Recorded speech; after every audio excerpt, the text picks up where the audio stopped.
everybody, and welcome to episode 381 of the All You Can Hear podcast. My name is Wenzel, and joining me today are my two other co-hosts.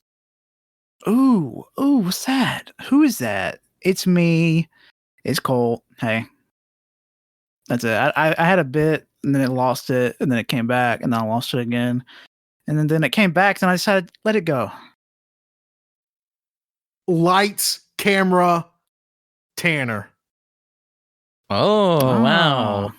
How'd you like that?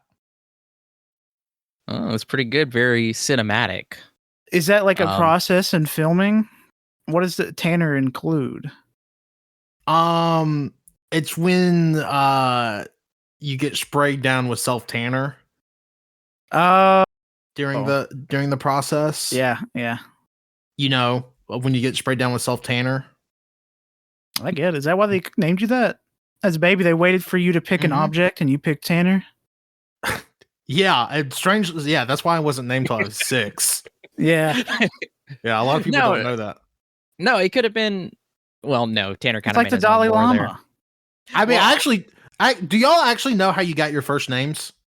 Yeah. Because I got my first name from my mom, because I have older siblings. My mom was watching, there was like PBS on in the house, like Mr. Rogers was on, and PBS used to do this thing on weekdays where they would shout out kids like happy birthdays. They'd be like, oh, happy birthday. They may still do it. I don't know. They'd be like, oh, happy birthday, so-and-so. And she heard, oh, happy birthday, Tanner. And she was like, oh, I like that name. So that's how I got that name. So somewhere in the US, there's a Tanner I can thank for my name. There's a direct Tanner that got a happy birthday on PBS sometimes in the summer of 1995 that I can directly thank for my name. Huh. No relation. I probably, I don't know if I ever said it on the podcast, but I know I've said it to people in real life. I got my name because, God, I feel like I've said this on the podcast. I've said it so many times, but I'll say it again because we're 300 episodes in this bitch. I got my name because my mom, she was kind of keeping like a pattern with me and my sister and her name. So my mom's, name is Fortaleza. It has a Z in it. My sister's name is Leanza. It has a Z. So she wanted a name with a Z, just like the other ones. And my dad at some point told her like, oh, we might be or he's related, possibly like one of his ancestors is Wendell Wilkie. But my mom was like, Wendell sounds stupid. And I agree. And then also no Z. Yeah, and then my dad was like, well, there is this one really old name. It's Wenzel. It's based off of this Czech name, old Czech name. I can't remember, somewhere in Europe. Oh, Winchless or something. But Wenzel is kind of like the Latinized English version of it. So she was like, oh, I really like that, and so she went with that. Now, so your parents made you maidenless, basically? You're winchless? Damn! I'm sorry. Who's this white bitch? Dang. Who's this white bitch? That's what I'm saying. Named after what? A weapon made to kill people? Named after that? I was thinking baby horse. And a baby horse? Yeah, baby horse. Coming in here. I mean, my name comes from royalty, European royalty. Man, Wenzel, I wouldn't be happy with that. Yeah, a lot of people don't know Colt's real first name. Wenzel, your name could have totally been Zach. Ugh. I don't think I would have been friends with you. I hate that. Really? You don't think if Wenzel was the exact same person, just his name was Zach, you don't think you'd be friends with him? All the Zachs I've met in real life, and some that I've never met, tend to be dicks. I would like to be called Zachariah. Wenzel, you telling that story, I thought it was funny where your mom was like, oh, Wendell sucks. I like to imagine your dad going, yeah, you're right. I guess Zendel's his name. Oh, and they just replaced the W with the Z. And they're like, yeah, Zendel. That's cool. Hey. That would have fucking rocked. Hey, yeah, I agree. I guess to give a quick story about my sister's name. My sister Leanza, she's named after a some reporter who worked for the news. Her name was Leanza. So they love that name, so they named her Leanza. But yeah, that's yeah. And my name's simple because we wanted, or my parents wanted, every person in our little group to be first name start with a C. Yeah. People call that a family, but okay. Yeah, I know. Yeah. Yeah, our little hangout, our little group. Yeah, we just kind of came together somehow. And he liked westerns at the time. Well, he still did like westerns, and it was Colt. I don't know if you know my name. And also secretly, my dad also really liked the $1 Million Man, and that guy's name was Colt as well. He told me that later on when I was like 10. I didn't know that. Yeah. Colt told me that recently as well. I was like, oh, this is when we watched The Fall Guy, because I totally forgot about it until I watched Fall Guy. Huh. Yeah. I did not know. Goddamn, Colt. I've known you for 20 years and I didn't fucking know that. That's crazy. See, we learn something new every week on this show. What are we going to learn next? I don't think I want to learn too much. I'm learning too much with since the 20th. I don't like learning. Well, buckle up, buddy. It's movie time to talk about movies. Oh, hey, lights, camera, queef. Am I right? well, that's combining multiple bits from. I meant to say that earlier, but I forgot because we were talking about our names. Hey, lights, Tanner, queef. What does that even mean to the human ear?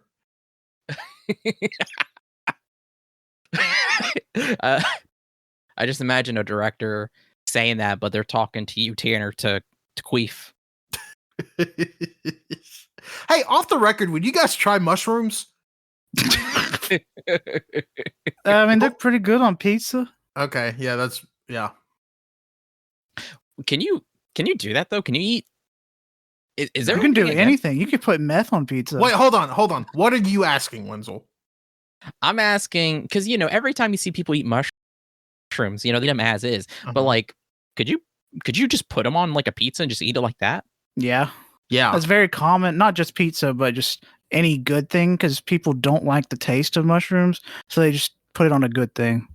You say that, but I've only seen people make a tea or they just eat them straight up. I never. Huh. I don't know. I'm not into drugs, so I don't know, I guess. Wow. Man, see, Wenzel just learned something else. Yeah, you're right. Wenzel, I would love, maybe we can do this. Well, it's only January, so maybe there's still time for you to keep a notebook with you during the podcast, and just every time you learn something new, just write it down. And maybe at the end of the year, we have a little recap. So far this year, black coffee, not a brand, not a style.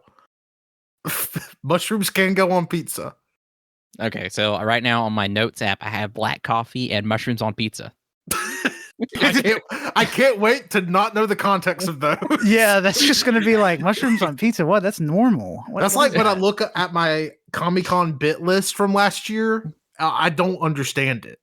I didn't even know you did one. I don't even know what that is. Yeah, we talked about it at Comic-Con. I'm pretty sure I brought it up on the podcast, but essentially, God, let me see if I can find it. Just really things to remember. Lady Shazaming Kiss from a Rose. Okay, I actually do remember that. Oh, I remember that. Okay, yeah. Dude that needs to Uber to church after drag show. Okay, I remember that too. Oh yeah. Oh God, I remember that. Yeah. It just was wow. Wenzel is fastest yogurt eater. Oh God, I remember eating yogurt. I don't remember the bit. And it was in the morning at breakfast. Yeah, and the last one I have is Bird Hotel (parentheses hotel for birds). It's because there was birds. There was birds in the lobby. Yeah. Yeah. Okay. Well, shit. Maybe I am smarter than I thought. To be fair, those are from like Huntsville. Comic-Con. Yeah, that's just from October. Okay, that's funny because you bringing up the Shazam thing reminds me of this. I was working on stuff and I had the TV on and Family Guy is playing on loop, and there was this like bit from I don't remember which episode, but it's Stewie going through Brian's phone, and he's like, "You Shazam the Beatles?" That's a good bit. That stopped me. I was like, "That's so funny. That's so good." Oh, okay. That one, God, we're gonna talk about movies. I swear to God. But that one article I think Tanner sent about how the famous meme from Family Guy where Peter talks about how he doesn't like The Godfather because it insists upon itself, because Seth MacFarlane had a professor who said that about A Wonderful Life and didn't like it. No, it was about The Sound of Music. Sound of Music, which is a fucking crazy thing to say about The Sound of Music. One of the all-time greatest movies ever. It insists upon itself. It's a fucking musical. It's so funny. I never realized that was based on an actual experience. That's great. That's so funny. I feel like I've heard that clip 1,000 times because everybody was using it when TikTok got shut down for 45 minutes or whatever. I mean, it's still being used. It's on my fucking For You page constantly still. Yeah, no, it still is on mine too. It was really ramping up in that like week leading up to the TikTok ban. Yeah. But I'm ready to talk about some movies. We got a lot of fucking movies to talk about. Okay. I got to burp. Hold on. Fuck. All right. Hey, editor, cut this. Yeah. So for those who don't know, what we do for our favorite movies of 2024 is we start off first with our top 10 first time watches. These are movies not from 2024. This is the first time we're seeing them, and we start from 10, go all the way down. Then after that, we go into our top 5 honorable mentions, going from more like from basically like 15 to 11, because after that we go into our top 10 films, going from 10 to number 1, each of our favorite films of 2024. Yeah, and that's just how we're gonna do it. We're gonna go in.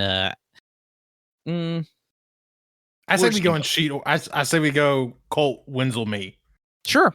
Before we start, can we?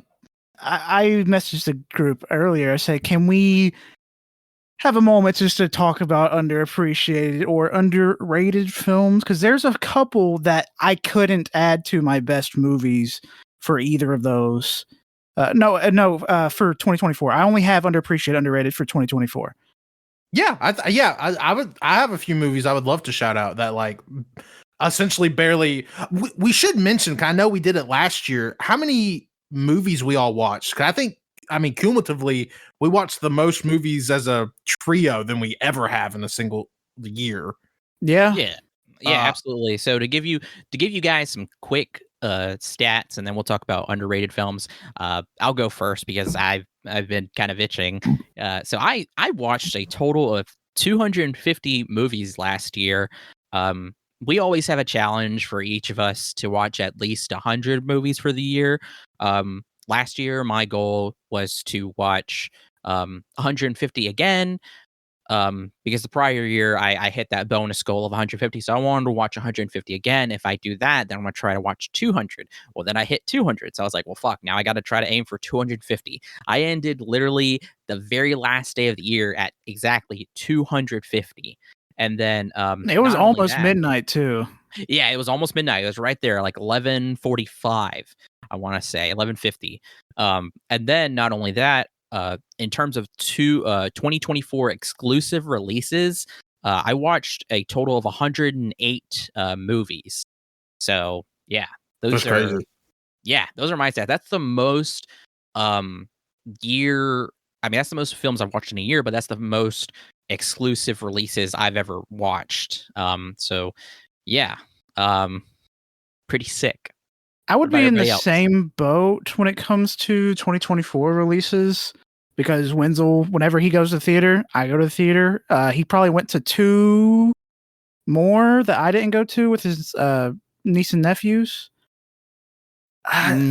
Maybe because you went to Inside Out. I did not. I know. Didn't I really care watched too Inside much. Out 2, and I can't remember. I know I watched some other. Oh, I watched I watched The Beekeeper with my dad, and I watched Hey, some other Beekeeper's movies. good. Have you seen it? Yeah. What? When? Yeah. We've Oh, had God. this conversation before. Last No. year. Hey, We hey, have, also, because I remember saying it's awful, and you're like, yeah, it is awful. hey, my mom's favorite movie of 2024. You Oh, know you what? watched She's right. It's good. You watched it in July. Okay. All right. Sorry. But if I had to say, let me look. I just had it open. 257 technically for Cena 2024, but I also watched the what is that one show that you just watched, Tanner? Secret Level. Secret Level. I also watched all of those, so probably around like 240 something total. Phenomenal. Yeah. We watched a decent amount of movies. And I watched 150. It kind of just ended up like that. Me ending at 150 on the dot. Yeah, I mean, I'm trying to think 265.8 hours of film. I actually didn't watch. I think the only non-movie, I have a few comedy specials logged, and then I also have Baby Reindeer logged. But other than that, they're mostly all movie. I would say probably 145 actual movies. So yeah, which is the second most I've ever watched, just behind 2023, where I watched 163 movies. So yeah, pretty strong year for me, and it was not looking like that for a long time. Yeah, you went on the hiatus for the longest time. Yeah, like I think between April and June, I only watched like 7 movies in 3 months. wow. So, but yeah. And So, you've yeah. seen so many 2024 movies that actually, no, we've seen way more 2024 than you have. Yeah, I watched 60 2024 releases in 2024, and then I've watched a few more before this that we can discuss. And you've seen some 2024 stuff that we haven't seen. So that's even less technically of ours that you've seen. Yeah, that's why I was talking to y'all before we started. I'm so excited to hear y'all's list, because I would say Wenzel saw 250, Colt, you're at 2, for all intents and purposes, you're at 257.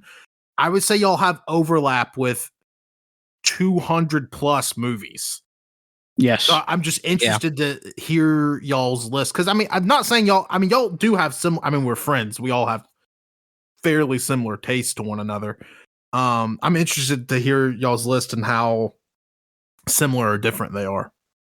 Yeah. Me and Tanner were talking about it, because me and Colt both said that we can probably guess 2 movies on our 2024 exclusive list, but other than that, we have no fucking idea. We have no idea for our honorable mentions. We have no idea for our non 2024. It's just yeah, I'm excited. We have no idea. And I should mention too that we also watched some 2024 movies before this episode as well. So right now my current total for exclusive 2024 releases is 116 films as well. That's a lot. And we still have, like, after this episode, we still have a bunch of 2024 movies we're gonna watch. We actually won't watch our first 2025 movie until at the time of us recording tomorrow, but then that will still only be our first one, because all these had come out last year. God. Man, I'm so excited. We're also watching The Brutalist this Saturday. Ah, man. Oh, so excited. I'm so pumped, dude. And of course, the films that we watch after this will be discussed in the 2025 awards. So Unless The Brutalist sucks, then we won't discuss it. But then we won't talk that's about true. it. Oh man. But yeah, let's go into our underrated films. What do you guys got? All right. For me, I've got 10 total. I just want to shout out, not going in depth, but I'm just going to go down And if I say one that's actually on your list, I don't think I will, because I feel like Tanner either wasn't big on them or he just hasn't seen them. And number one for me, not number one, but one of them is Immaculate. I really enjoyed Immaculate when we saw it in theaters. It was a Sydney Sweeney flick, and she goes Super Saiyan in this film. I'm not going to say what she does after going Super Saiyan, but it's similar to. No. Actually, can't say that. That was just a spoiler. It goes crazy. Yeah, I have to agree. I really loved Immaculate, and I thought the ending was pretty sick, in my opinion. Yeah, I can't say too much. I think you should watch it, and if anything, too, the movie just looks gorgeous. I mean, they're on the Letterboxd page. There's a shot of Sydney Sweeney in kind of this very Catholic, Virgin Mary inspired garments. That is like when you see the shot in the movie. I mean, it looks like a painting. It looks awesome. I agree. It underrated in my opinion. It's like a 2 point something, I think, on Letterboxd, which is It's a 2.9, which I think is very low. Yeah, it's a shame. This one's not necessarily low, but I feel like it should have been received better. I mean, the people that liked it loved it, and I feel like Wenzel and I agree on this, and that is The First Omen. I fucking loved this film. It made me, when it ended, I said, "Oh, I wonder what happens after. I wonder if they'll make a sequel." But Wenzel's like, bah. And I was like, "What? What's wrong?" And he just kept doing it for 5 minutes. I'm so glad people like that movie. Yeah. No, it was so funny because we're sitting there and Cole was like, "Oh, because I was doing a joke that was like, oh man, I wonder if they're gonna do a second Omen." And Cole's like, seriously, it was like, yeah, I wonder if they will. And for a second, I was like, is he serious? But then it kind of dawned on me. I was like, oh, he is serious. He doesn't know that Omen is already a franchise. So I was kind of just fucking with him. But then he was kind of like, what? And I was like, there already are Omen movies. This is a prequel. And I've already seen the first one, but that was like 7-8 years ago. It was very funny. Yeah, I love the first Omen, just like Colt. It doesn't have a bad rating whatsoever, but I think it's highly underappreciated. It was fantastic and had some crazy shit in it, and like the performance of Nail Tiger Free. I mean, she was incredible. Sick name. Oh yeah, it is a really cool name.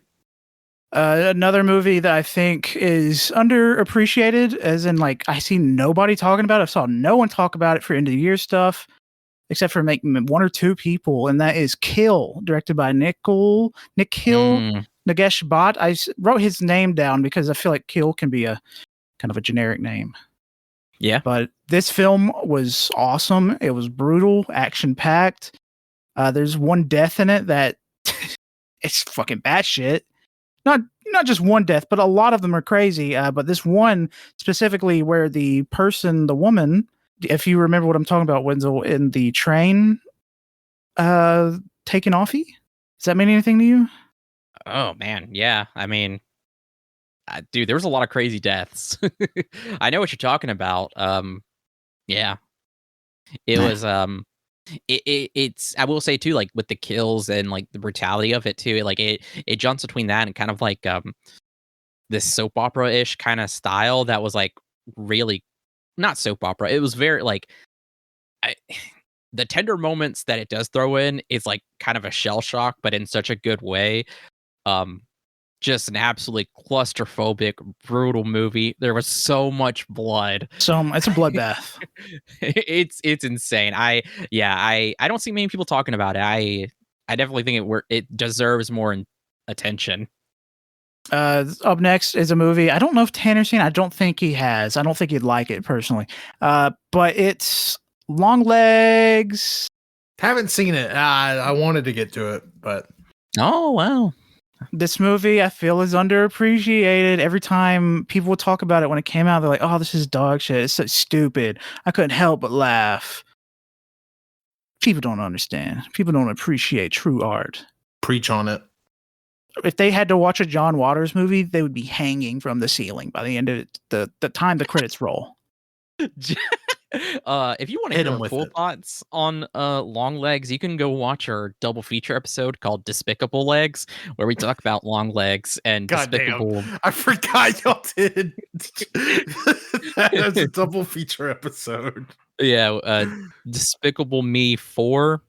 Yeah, Mhm. go check it out. It's a fun episode. God, that's such a good bit. It's very good. Yeah, no, I mean, there's nothing more I can say about Long Legs. I don't really know if I would say it's underappreciated, just because I know like the horror circles are eating it up, and then like I mean, that's the same thing with First Omen. The horror circles love it too. You're right. I guess what I mean by that is like I see half and half most of the time. I mean, yeah, you can say something's still underrated. Yeah, no, Long Legs was awesome. I mean, shit. If I go on Letterboxd right now, it's either 4.5 to 5 or 2.5 or lower on people that I've follow on there. You're right. It's the same thing for me. That means it's a great movie. I agree. Up next is one that Wenzel and I have been talking about forever, how it's underappreciated, underrated, both at the same time. That's Trap. That movie's a fun blast. Dude, I hate the shit that's been said about Trap. Like, oh my god, like fuck off. Do people know how to have fun? To enjoy? Also too, fucking Josh Hartnett was awesome. Like, you can't tell me like genuinely his performance was not, it was terrible. It wasn't. It was good. It was so freaking good and so much fun too. So funny. So like I don't know. If you're gonna take it so fucking seriously, then I'm sorry. You shouldn't be allowed anywhere near art. And the thing is, Shyamalan is not exactly known for having super serious films either. But people treated this like it was a Nolan or a Villeneuve. They were just trying to take it as serious as possible, and I think that really hurt their experience. Because the thing is, I think it was mostly meant to be funny, and guess what? It was funny, and I had a lot of fun watching it because of that. Well, you have to remember too, with Shyamalan's past works, like with The Sixth Sense and The Village, those were very serious. Those were very serious, and I really can't think of anything else besides those. But then Avatar: The Last Airbender, Wenzel. Sorry, my bad. Old, The Beach That Turns You Old. Yeah. His style though, it's like a mixture of seriousness and non-seriousness that I really enjoy that nobody else really does. Yeah, I would say that. Like, it's like there are more serious works, but then there are works like in later that he does that are kind of half and half. But then the further you get, it's more like, I would say it's getting to be more fun. And I think Trap is kind of like him reaching the point where like he really like is like I guess feeling it, like feeling himself, feeling like having fun. Like I don't know. This one doesn't need much of a shout out, but it's more so underappreciated by the execs at Hasbro and all that bullshit. Transformers 1. This movie was awesome. Everyone loved it. Everyone that saw it said, "This is awesome. We need more of these." Meanwhile, I don't think they're over here. A single negative thing said about it from people I know that went to go see it. Yeah, but Hasbro's over here saying, we're just gonna step back from the movie department. We're not too happy with with our movies, so we're just gonna take a step back. I don't know if that means from animated, but it doesn't bode well because Hasbro has a stick in his ass when it comes to making films. We also have an episode with our full thoughts on Transformers 1 that you can go check out as well. Again, there's nothing more I can say that I haven't already said because it's incredible. I do think it's on my side of things. I see a lot of people that just thought it was very middling or just didn't like it. I know you two know specifically that there's somebody who is a mutual with me on Letterboxd who gave the absolute fucking worst review ever that I cannot wrap my mind around. Like, again, like, I don't know. People just don't know how to have fun. And they think if art is fun, then it lacks value or it's just worthless. It's like, okay, well, that's a really shitty existence to be like that. That guy rocks. Because I'll go ahead and tell you, I won't say who they are, but I'll tell you. And you know what? And too, if you're listening to this somehow in this giant cosmos, if you're listening to this and you recognize this, fuck you. Anyway. I would say you might not want to read it because they could just look up the review word for word. I'm literally going to say one line. Okay. One line. I'm going to abridge it. I'm going to say one line. Why do they transform? Oh, God. No notes. Do you know what the Transformers are? I'm like, are you fucking serious? Dude, I would love a movie instead of transforming, they were just trucks. You're gonna love this movie called Cars. Yeah, why do it's called Pixar's Cars? Why does car go fast? Why does plane fly? Robot? Nah, I have been wondering about that one. Let's just say that is genuinely what they ask, and they thought it was unrealistic. I'm just gonna say that. And it pisses me off so much. It made me so mad. Don't let them see Paddington. I don't even want to think what they'd say about Paddington. If you can't suspend your belief for the fucking Transformer, I don't know, man. I don't know. Maybe movies aren't for you. Maybe media in general just isn't for you. If you're questioning the validity and the reality of the fucking Transformers, I don't know, man. That's my thing too. I said this before. I've gone through so many of the reviews. I'm like, dude, you just don't fucking like movies. Get the fuck out. Get out. Like, you can always block them. Like, but it's so funny. It is. It really is. It brings me anger, but it also makes me kind of laugh. It should only make you mad that Transformers aren't real. Like, I remember as a kid, I used to get really, really upset that Digimon didn't exist. I still get upset. I'd like that. I think that's like Transformers could never be real, and that fucking sucks. Let me tell you why. Like that. Okay, that would be beast. But being like, not realistic. Like, okay, sorry. Sorry, Optimus Prime's not a fucking Toyota Camry. Really? You think he'd be a Toyota Camry? No, it was just the first car brand that came to my mind. No. Optimus would clearly be a fucking F-150, unfortunately. No, he'd be a fucking 18-wheeler. No. You think Optimus would be a Kia Soul? That's fucked up. Yeah, that is messed up. That's actually more messed up than anything I've seen. Period. Another movie is a movie that... I was just going to say, I love Transformers 1. Go watch Transformers 1. It's on Paramount Plus. Watch it. Great film. But next film, Smile 2. This movie was a banger. I absolutely loved it. First movie underrated. This movie even better. Preach. That thing be smiling. Yeah.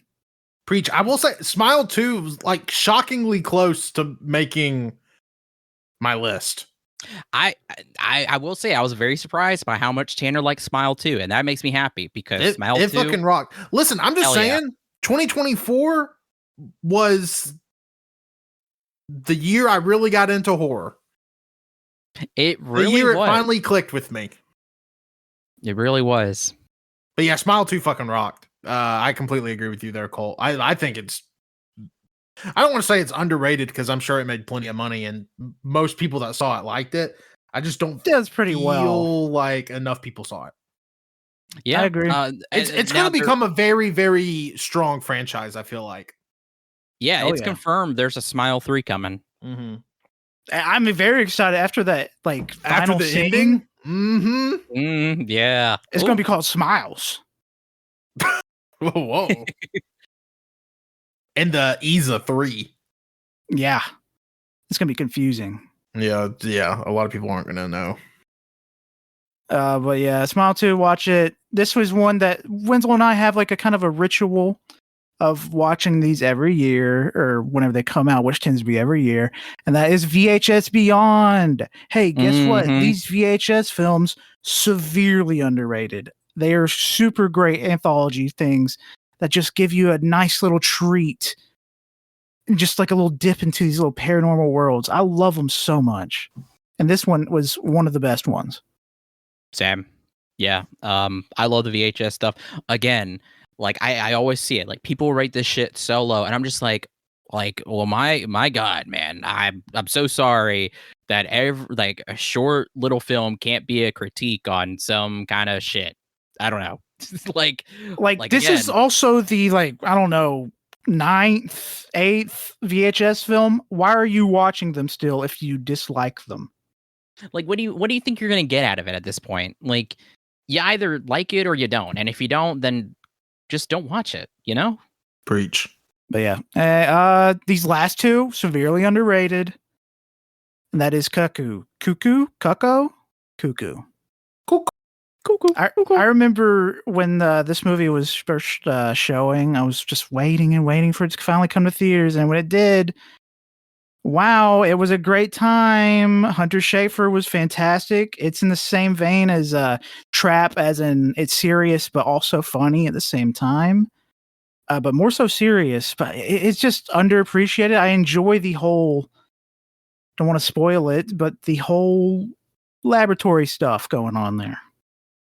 Agreed. I loved Cuckoo. I love Hunter Schafer. That's true. I mean, I just need Hunter Schafer and more things. Hey, they're starting production on Euphoria season 3 next week. Not that one. I don't need her in that one.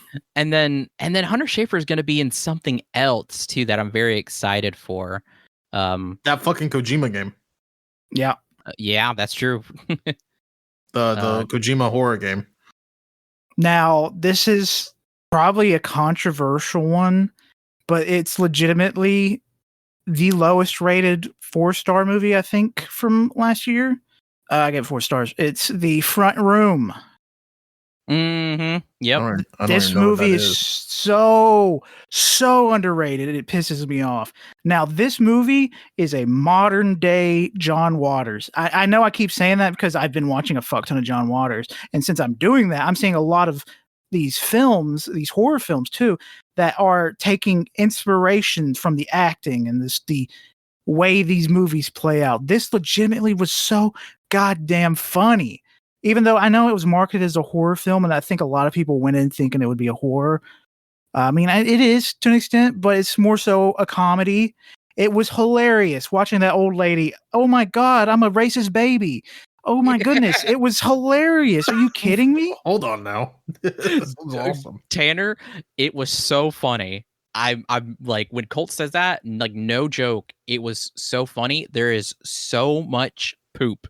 Oh, this is the movie made by Robert Eggers brothers. Yeah. Oh, okay. I've seen trailers for. So this isn't a horror movie? No.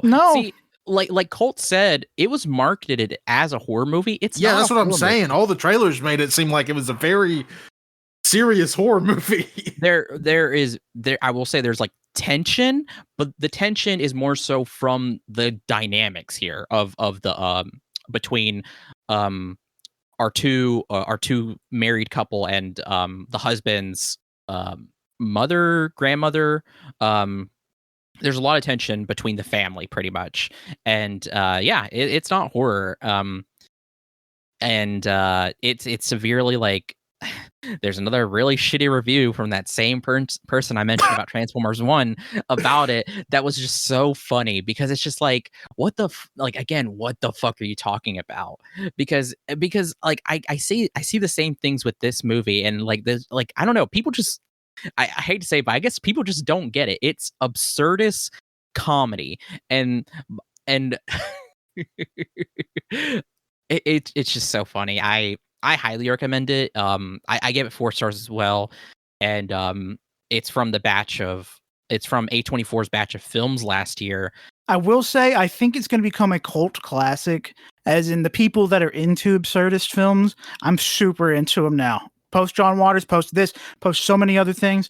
I just love how ridiculous things are.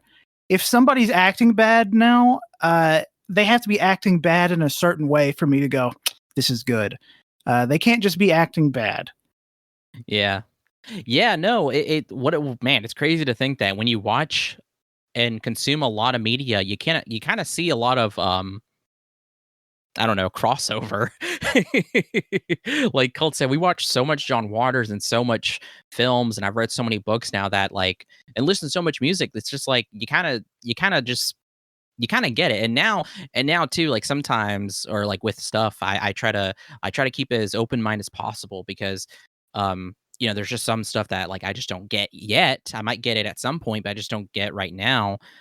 So I mean, it's crazy. And then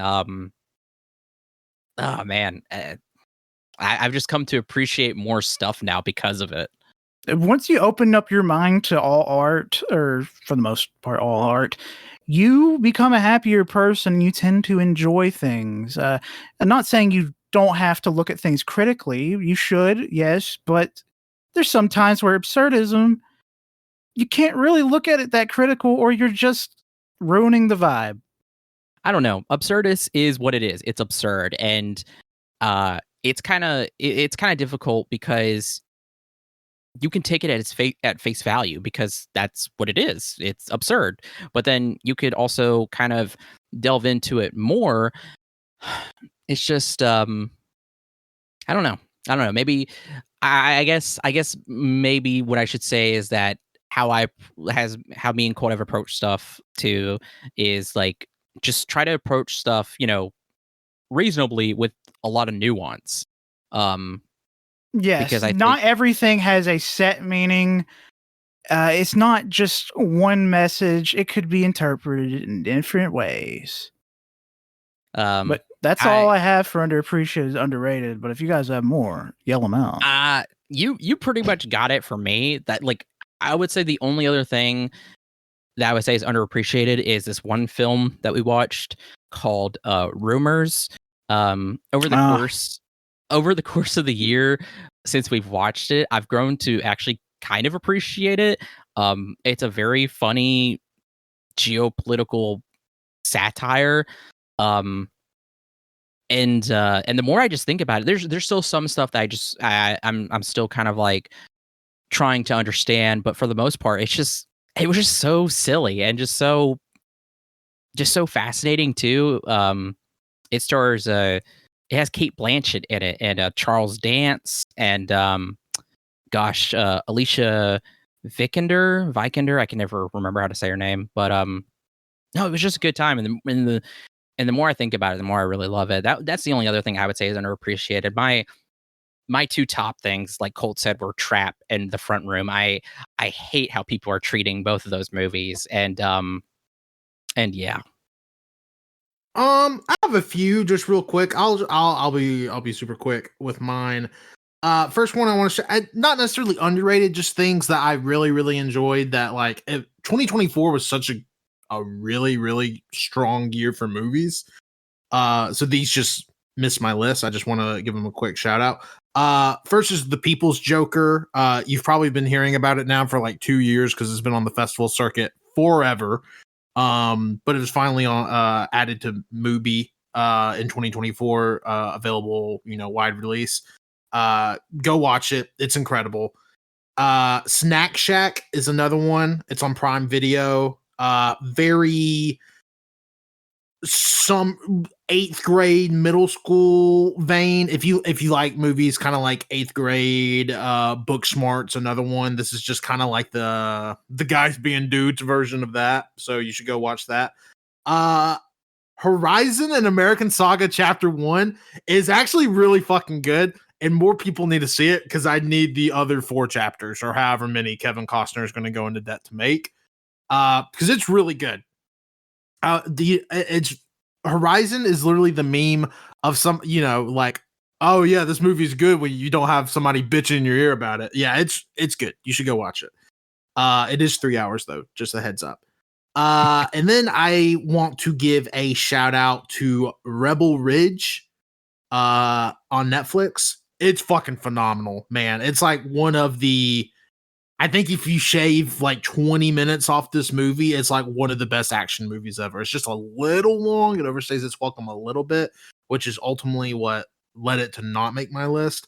But man, it is a good ass thriller action movie. Aaron Pierre is fucking incredible in it.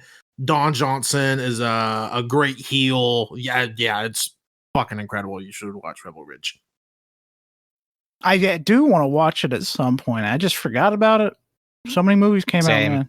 Yeah, I mean, literally, I mean, like in lesser years, like all 4 of those would have easily made at least my honorable mention top 5. Like it was just such a strong year for movies. Oh yeah, agreed. Rebel Ridge, and I've seen the People's Joker make a lot of people's lists. I really want to see that. People's Joker is awesome. I completely forgot about it. Like again. I also actually forgot about one more film that we also did see recently that I think is underrated. It's The Last Showgirl. Oh yes. Starring Pamela Anderson, Jamie Lee Curtis, Dave Bautista, Brenda Song, Kiernan Shipka, Billy Lord, Jason Schwartzman. I think it's severely underrated. Because if you go on Letterboxd, it has like a 3.3. It's very kind of middling for people. I disagree heavily. I thought it was fantastic. Pamela Anderson's performance is really good. Jamie Lee Curtis does, again, really good. There's this really, I don't know, this really brief but emotional performance that Kiernan Shipka does that I really enjoyed. Like, I don't know. It got me. I don't know. It got me pretty teary-eyed. It was fantastic. My only criticism with it, I would say, is the fact that they use a camera that makes everything so fucking blurry, and I don't know why. It's not the whole movie though. It's random ass scenes. I have a theory as to why, but I can't stick to it. It's just not strong. I don't understand. So that's what kind of hurts it a little bit for me. But besides that, it's I don't know. It's just a fantastic little ambiguous kind of movie of end of an era, you know? Yeah. It also is especially hit hard just if you know Pamela Anderson and her history with weirdos. It's just it's an emotional experience. Yeah, agreed. One more. Watch Better Man. Watch Better Man. Okay, I don't care if you've never heard him.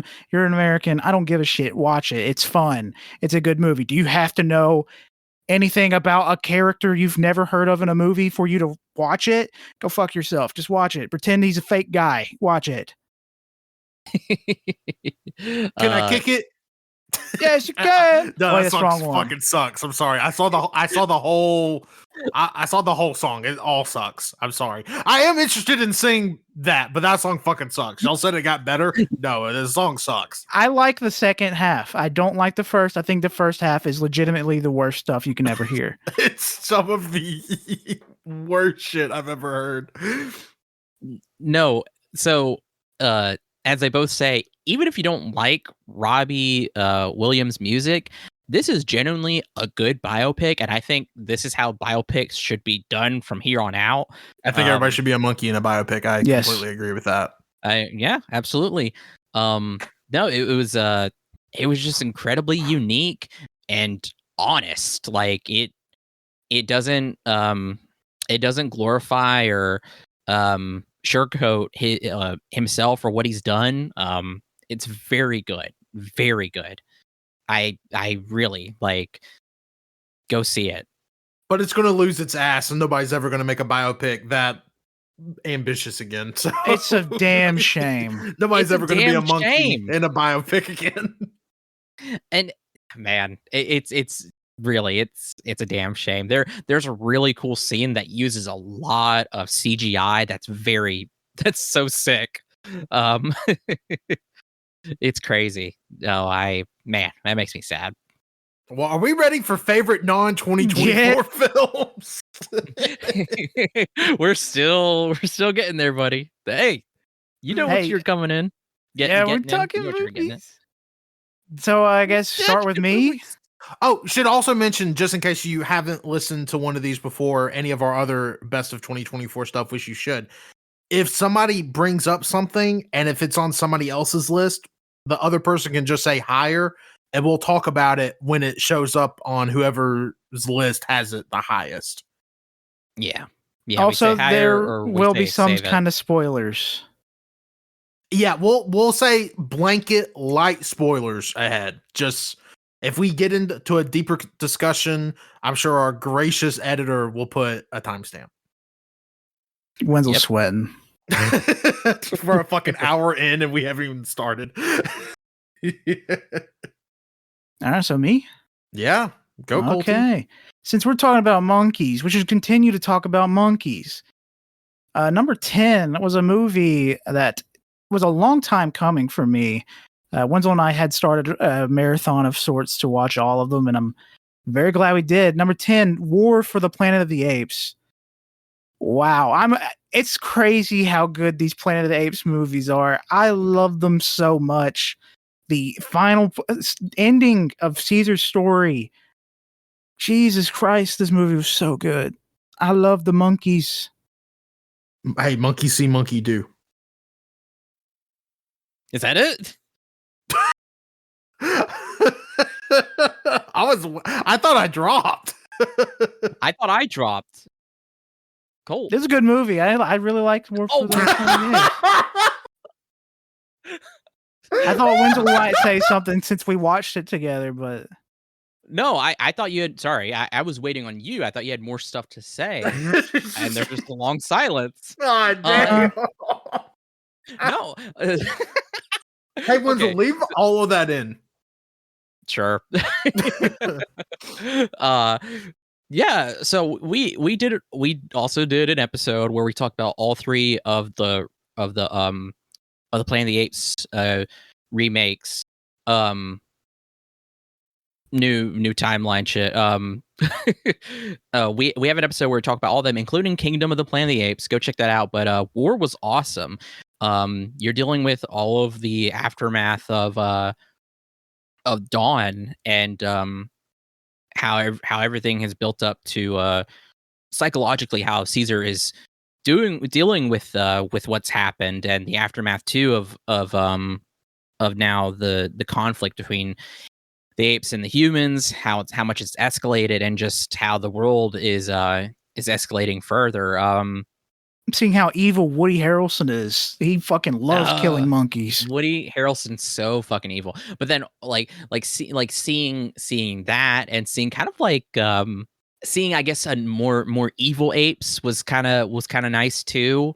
After Koba as well. Yeah. A gorgeous film, by the way. Like, I still think the Planet of the Apes trilogy, this new one, is still also underappreciated. I have not seen enough people talk about it and how gorgeous it is. Man, it's just a pretty looking film, just fantastic. Yeah. Watch these monkey movies, man. They go crazy. Agreed. My number 10 is well, if my letterbox can load. The Incredible Shrinking Man from 1957, directed by Jack Arnold. You guessed it. This is about a guy getting tiny. Whoa. Yeah. No. Seriously though, this was a big surprise for me. I got this on Criterion, and I've been wanting to watch it for a while because it's up there and being like one of those classic sci-fi films. But then when you watch it, it also feels kind of like a Twilight Zone episode as well. It doesn't overstay its welcome. I think it has a nice pace to it. Not only that, it has pretty cool effects for the time. But it was like it was also too like uncanny seeing this man like shrink but still look like a full grown man. And then by the time you get to the end, it gets over the course of the film, it gets so existential and just really just sad.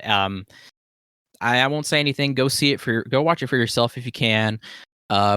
Just an incredible, surprisingly existential film. Hell yeah. Don't shrink down in front of your cat. I'll say that. Just don't do it. You'll die. Yep, that's true. But maybe not in front of Zelda. She's so sweet. I don't know. Zelda, like, if she finds a plaything, she will sling that thing against the wall. That's true. Yeah. Anyways, my number 10, is probably going to shock a lot of you, but I am going with 2022's Terrifier 2. Oh, yeah. That's a huge shock. So, watched all 3 of them this year. This one's the best one. This is such an ambitious movie. You can't help but to be impressed with it. It is a horror movie made with like a $250,000 budget.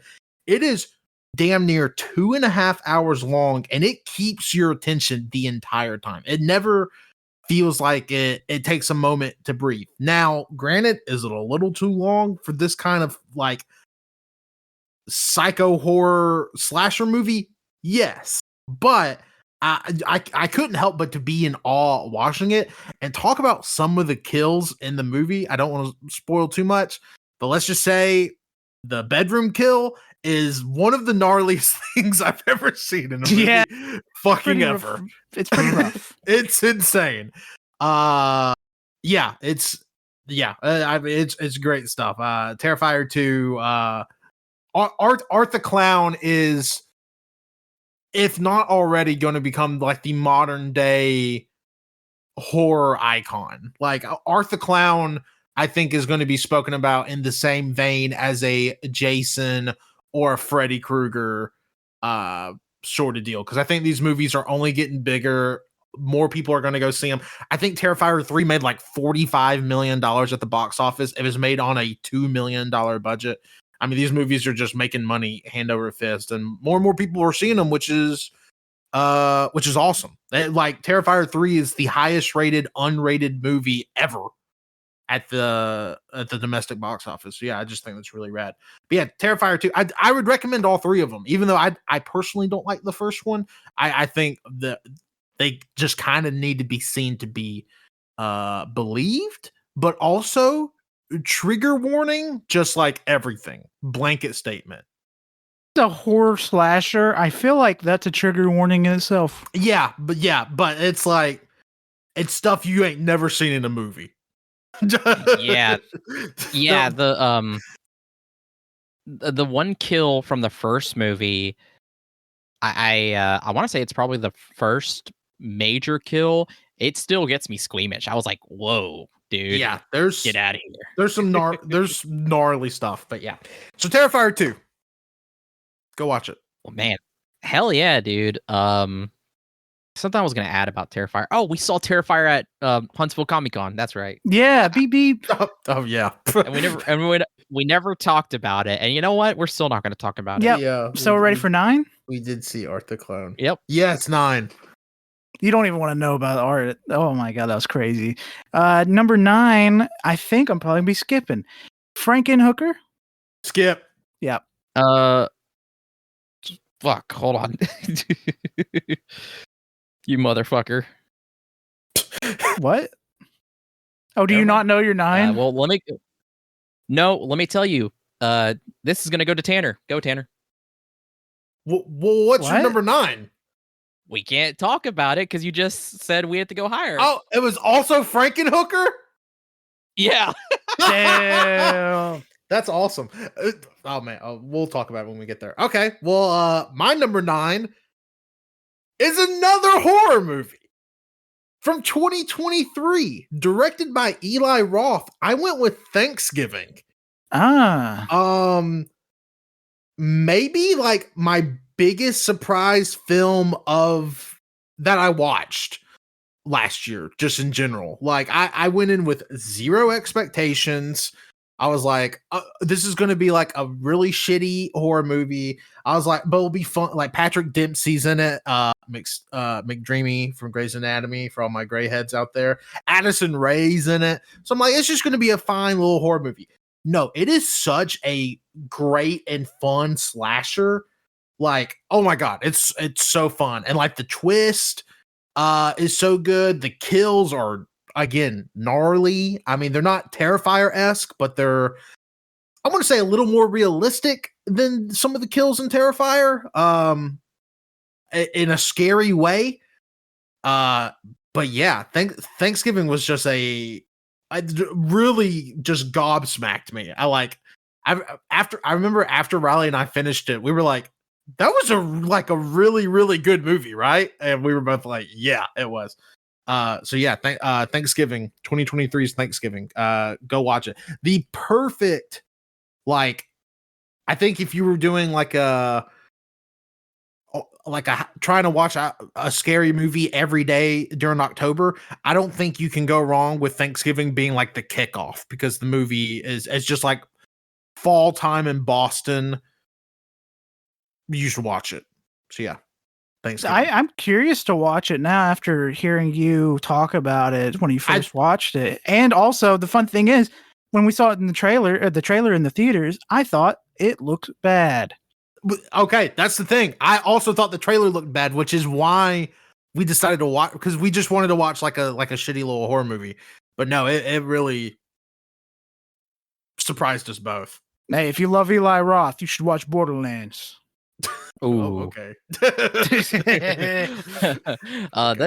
is yeah, no. Every time Tanner has talked about this, I'm very curious about it. It's definitely on the list. I think. The spread on my letterbox is crazy. I have people that's given it a 0.5 star. I have people that have given it 4.5 stars, and literally every rating in between. So it's really just like a go in and see it for yourself, because there's not like I think the actual average rating for it on Letterboxd is a 3. So like it's really just a go in, see what you think about it for yourself, because nobody can come to a consensus of how good this movie is. And apparently there's going to be a second one, because it's on Eli Roth's Letterboxd profile. Yeah, I think, yeah. Oh, wow. That was announced. So yeah, I'm excited. Freak yeah. So we're going to 8? Mm-hmm. Yep. Amelie? Save it. Okay. Amelie. My number 8 is Serial Mom. Okay. You can talk about it. Okay. Never even heard of it.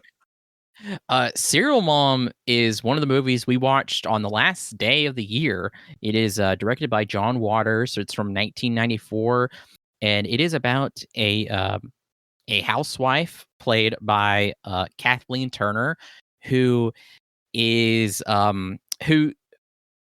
The beginning of the film, it seems pretty just kind of like she's kind of like a little scoundrel, but then soon like gets progressively worse over the film, and it's so fucking funny.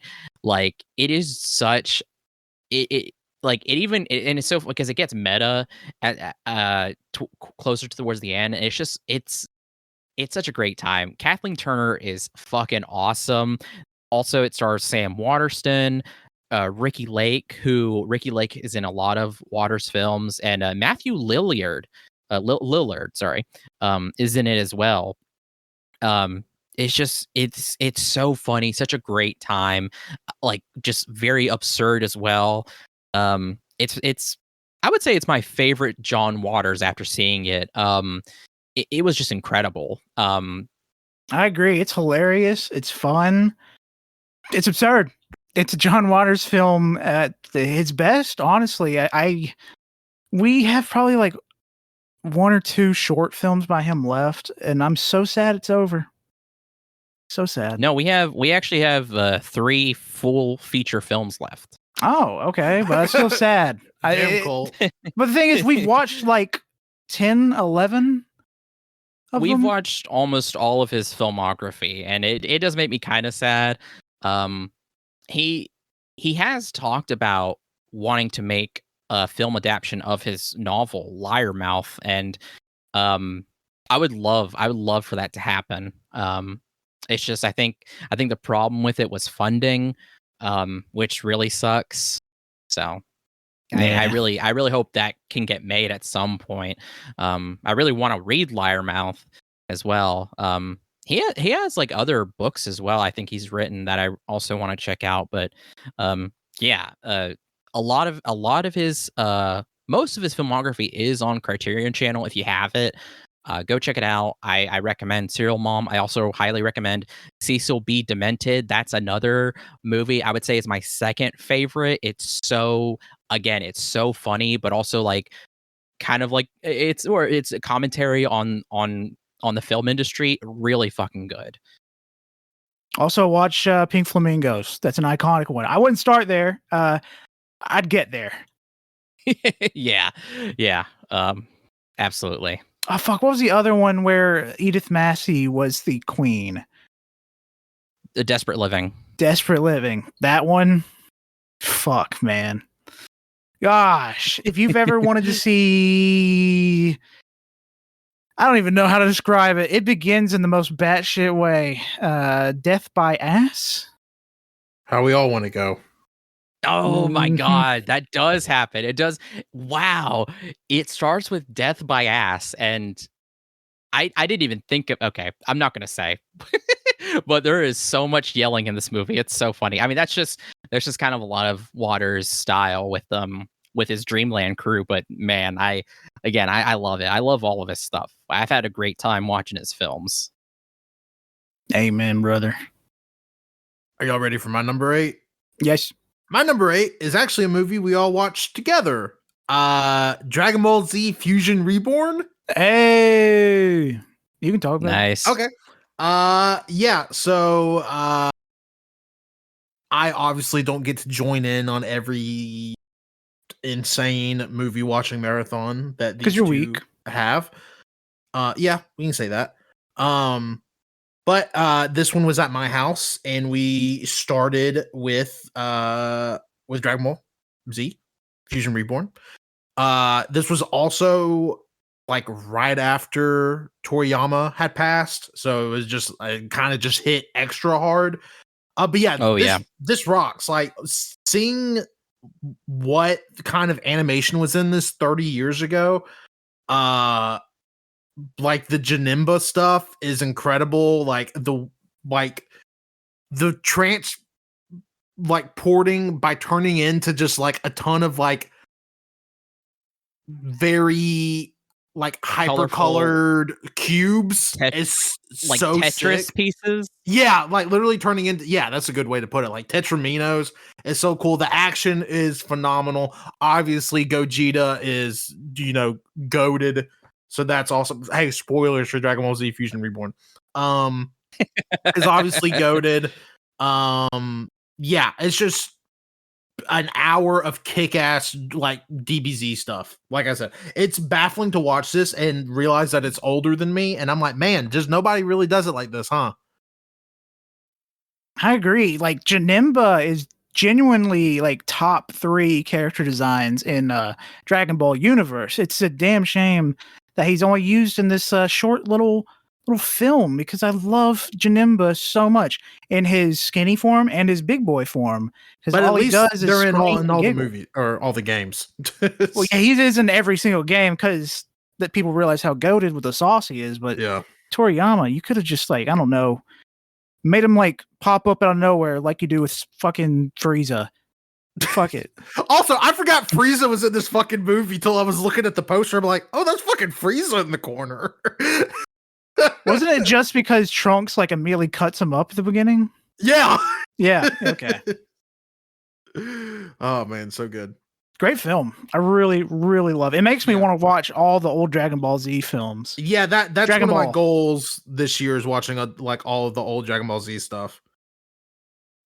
Yeah. That was my first time seeing that, and that Janemba teleportation sequence was crazy. I had a blast with it. It was awesome. Well, are we ready for 7s? Yeah, Cole. I think we're ready for 7. All right. Yep. Number 7 for me is Time Bandits? Nope, you're good. Okay, Time Bandits. This is a film that I've been wanting to see for a while. Wenzel thankfully bought the 4K, I think, for it. Yep. And Really cool. we finally got down to it. It's a Terry Gilliam movie, and that funky British dude is crazy. He made that the Knights movie. I'm blanking on Holy Grail. Monty Oh Python. God, yeah, Monty Yeah, Python. Monty Python and Holy Grail. But this is it's crazy. It's got a bunch of people going through time because they're bandits, and they're stealing random relics throughout time while also being chased. It's very cool, very unique, and it finally got a sequel series that aired in 2024. Yeah, Just it was thought on. was crazy. It was on Apple TV. Now I don't know how Crazy. it did or reception wise, or even if it's canceled, but I think it's cool that they still came back to this because it had a lot of potential to have it continue. Also, the practical effects in this are insane. The final segment where it's just a bunch of sets throughout history combining to one battle, it's crazy. I'm curious to see what this place looked like without any special effects going on with lighting and whatnot. Just want to see it with normal ass lighting. God, yeah, it was incredible. Like Colt said, we were very surprised by who starred in it. I won't say who it is who's in it. If you can find it yourself or pick it up, I highly recommend it. It is a fantastic time. Especially like who like the Time Bandits are. The Time Bandits, by the way, are like 6 dwarves who happened to get or who stole a map of time and the universe, and that's how they're kind of bouncing around as they steal shit. It's really funny and just really just a incredible time. Well, hell yeah. Time. You should watch it, Tanner. It's a good flicky. Hey, I always use these as like stuff to add to my watch list. So, you know what? Speaking of time, my number 7 is Clock Watchers. Oh, okay. Yeah, 1997, directed by Jill Sprecher. Sorry. This is starring Toni Collette, Parker Posey, Lisa Kudrow, and Alana Ubach. I saw this. We just kind of watched this on a whim because it was leaving Criterion, and something about it just really interests me because it's about these as I said, the actresses prior. There are 4 female temps working for this company, and kind of like their day-to-day lives, their gossip, and it's so, I don't know, it was just so like, it was funny, but then at the same time it was like very real, very existential as well, with like kind of feeling lost and where to go in your life. And then like on all of the performances here, I mean, Toni Collette and Parker Posey also has some of the best outfits I've ever seen in film. Like, I was looking at this like, what the fuck? Like, she looks incredible. Like, it was very, it very much had me just fascinated, like with the wardrobe for this, and like kind of inspired me a little bit. I really wanted to just draw these. Just a great kind of, I don't know. I never hear about it, and it's just kind of like under the radar, I think. Very especially good. for the actors that star in it. I feel like Parker Posey. Oh my god, Hereditary Woman, Toni Collette, Lisa Kudrow, or is it Kudrow or Kudrow? It's Kudrow. Yeah, I was gonna say. Oh, sorry, Lisa Kudrow. My bad. And then Alana Ubach, that's a name I recognize, but all of those actresses are pretty big, and I have seen 0 people talk about them in this film. Yeah, I've not seen this again at all, and it's just, it's not a long watch at all. It's an hour and 30 minutes. And it packs a lot, and literally just a bunch of women kind of waiting around until they get off work. I loved it. I hope I hope there's a criterion of it. I hope it gets put on, or I want to get it physically just because I loved it so much. It was really a huge surprise to me. Make sure you ask Mr. Criterion for Christmas. Oh, I will try. Well, my number 7 also has to do with time. Oh. What the fuck? A time of day. And that time of day being dawn of the planet of the apes. Hey. Oh, wow. Absolutely a great movie.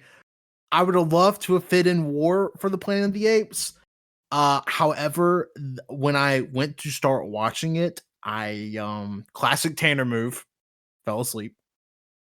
Yeah, I bet. And I usually have a rule where if I fall asleep, and it's not because it was boring, I was just tired. But if I fall asleep during the movie, I try to remove myself a decent amount from it before trying to watch it again. Just, but anyways, Dawn of the Planet of the Apes is similar to what Colt said for War for the Planet of the Apes. It's just a great movie. I mean, it's gorgeous. It's crazy that, at the time of watching this movie was 10 years old, and like the CGI in it is still like top notch, incredible. Like, I know that's kind of what these movies are known for, but holy crap. Like, I'm watching the movie, I'm like, whoa, these monkeys are like really good actors. And then you're like, oh, fuck, they're not real monkeys. It's a shock every time. It really is like a shock to the system. Like I said in my review, Winton. But yeah, Dawn of the Planet of the Apes. I really don't have anything new to add. You should definitely go listen to Colt and Wenzel's episode where they talk about all 3 of these movies. But yeah, it rocks. And it like speeds through the movie. Like it does not feel like it is as long as it is. If you thought Matt Reeves didn't have the sauce, and you saw these before the Batman came out, and you thought he didn't have the sauce, you can go to hell, because let's just say he is pure sauce. Yeah, this movie is. They could have also called this movie "Sauce of the Planet of the Apes." Oh yeah, agreed. Oh my god, and it's so funny having seen the Batman and then going to watch Dawn and War afterwards, because you can very clearly see like all of that in the Batman. There's Dawn so is many so monkeys in fucking the Batman. No, you fucker. But oh man, I still think about Koba as like one of my favorite movie villains of all time. It's just a fantastic performance. Oh god. And that leads into the third movie, Koba. Yeah, hey, no spoilers. Not saying anything, but Koba. Goo goo gaga. I'm just imagining Caesar like walking through the woods to the song used in the Batman, the Nirvana song. Something's in my ass. Ooh. Yeah. It kind of fits. I'm kind of scared to rewatch the Batman because I don't think I would like it. What? Yeah, I don't know. I'm scared to rewatch it. I don't want you to rewatch it either because you'd piss me off. Like that and the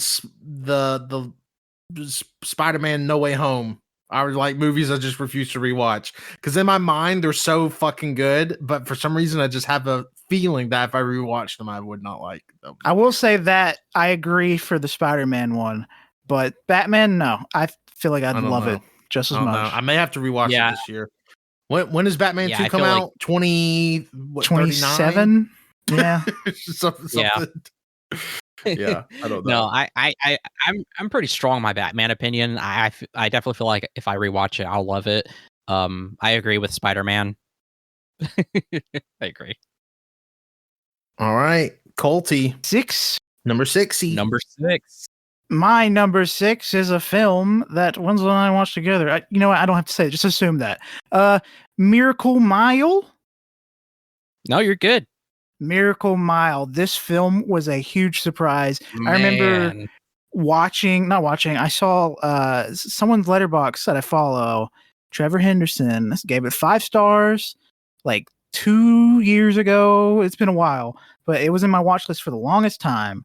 And I think it was on Criterion or it was on Prime, I think, at the time. No, maybe, yeah. Sorry. It was on one of those.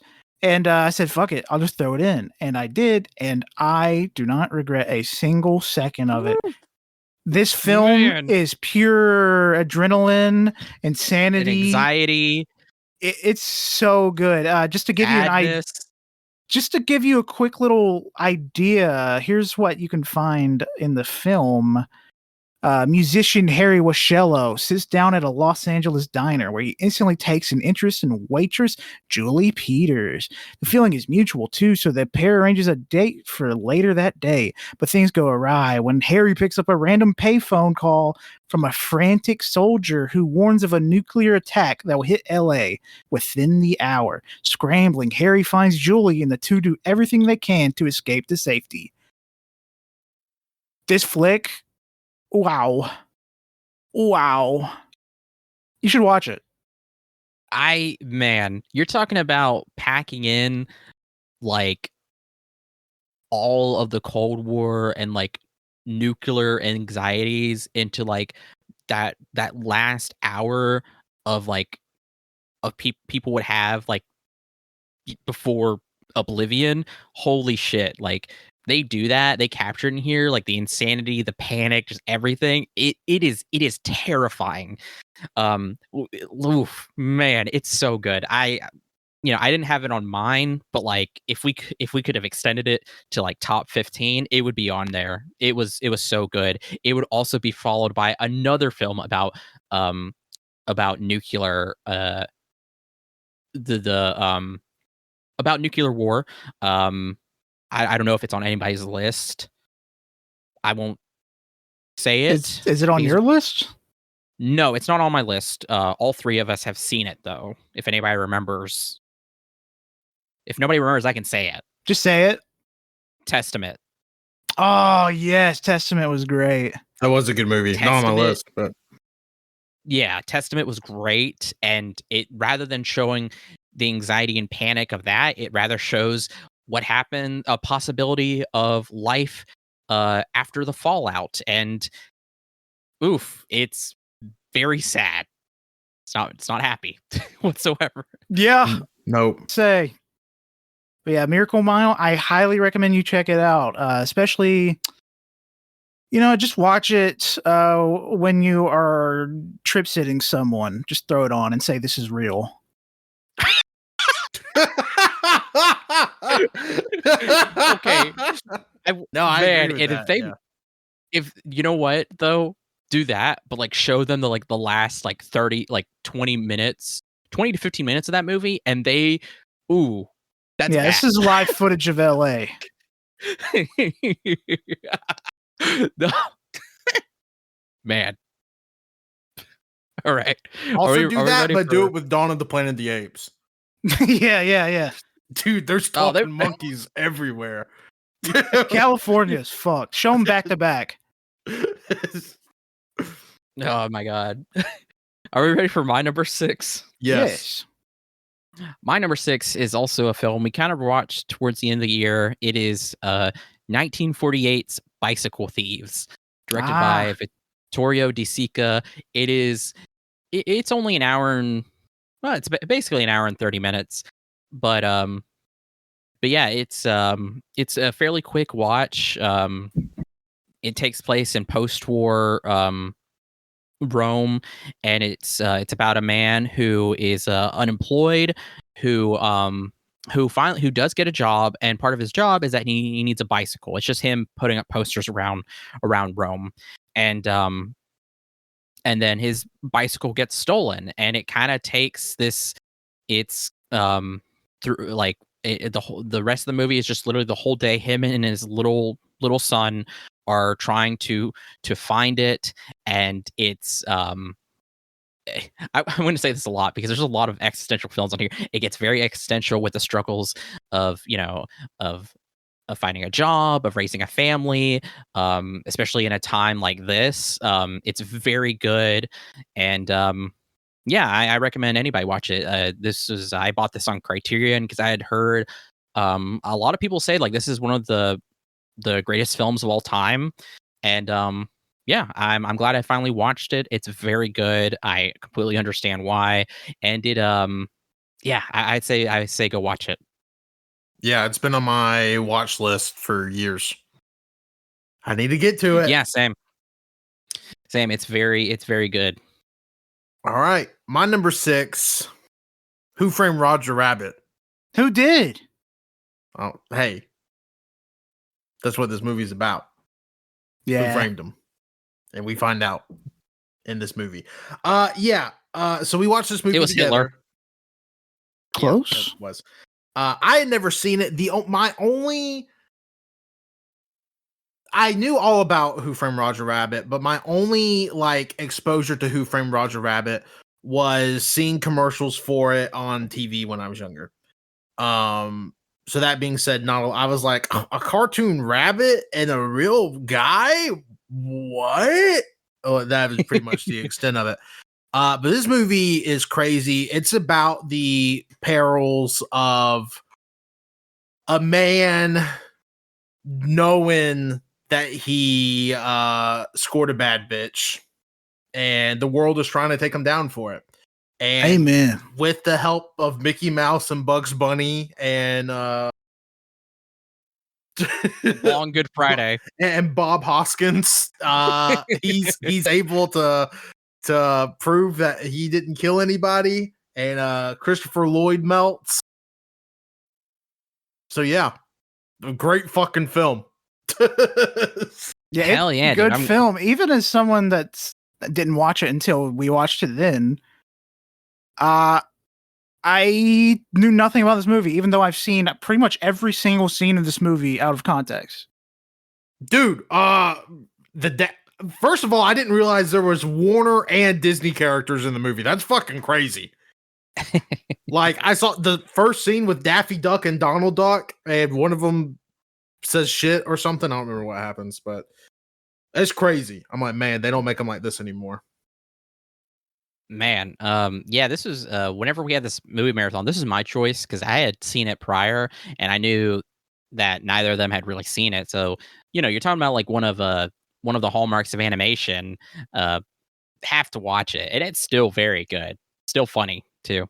Also it's just crazy. I don't know, every time now seeing Bob Hoskins, because we've seen me and Cole have seen The Long Good Friday, and there's like a very sensual shower scene of a kind of a bear Bob Hoskins. I don't know. It's crazy. That sounds awesome. It was. I have no regrets. All right. Number 5, Colty. Number 5 is Riki-Oh, the story of Riki. Nice. I can talk about it? Nope. Yep, you're good. Oh. What? No, I'm just kidding. Riki-Oh, the story of Riki is a movie based on a manga. It's about a dude that goes to prison and he has to survive by resorting to extreme violence. And it's a futuristic prison as well. It is legitimately hilarious, gory, and has some of the funniest gory deaths that you can see in a film. It's a blast. I highly recommend you check this film out. There's not much to spoil because so much of the fun of the movie is the combat itself and just the bits that they do. Agreed. It was great. It was great. I think you would have a blast with this, Tanner. You need to watch this. I'm sure I would. Hey, it's going on the watch list. Yeah. Definitely. Yeah. I think, Tanner, you would fucking love Riki. You'd think you were Riki. Stanicky? No. Hey, talk about another underrated 2024 movie. That's true. It's underrated. That is true. Ricky fucking Stanicky. That gets too much hate. That movie gets way too much hate. John Cena goated. Fine. It was funny. Yeah, John Cena is goated. You're right, Colt.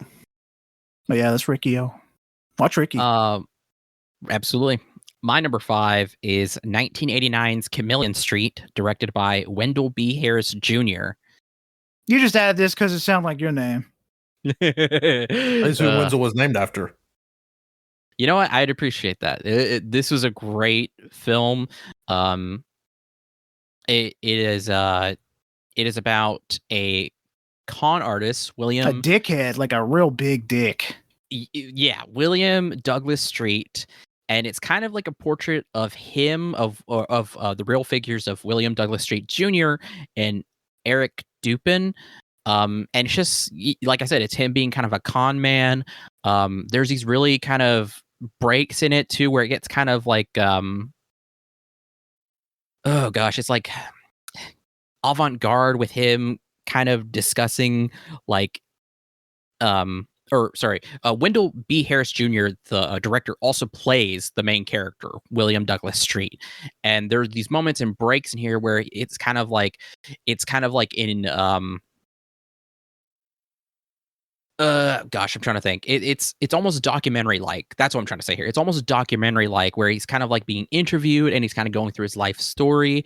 But then there's breaks in there where he kind of talks about like the mask and whether he's really, whether like what's real and what's not. It's very, very good. I was really surprised. The film is fantastic. Just a really good character study of somebody who is maybe not a good person. I wouldn't say maybe. Yeah, I wouldn't say maybe either.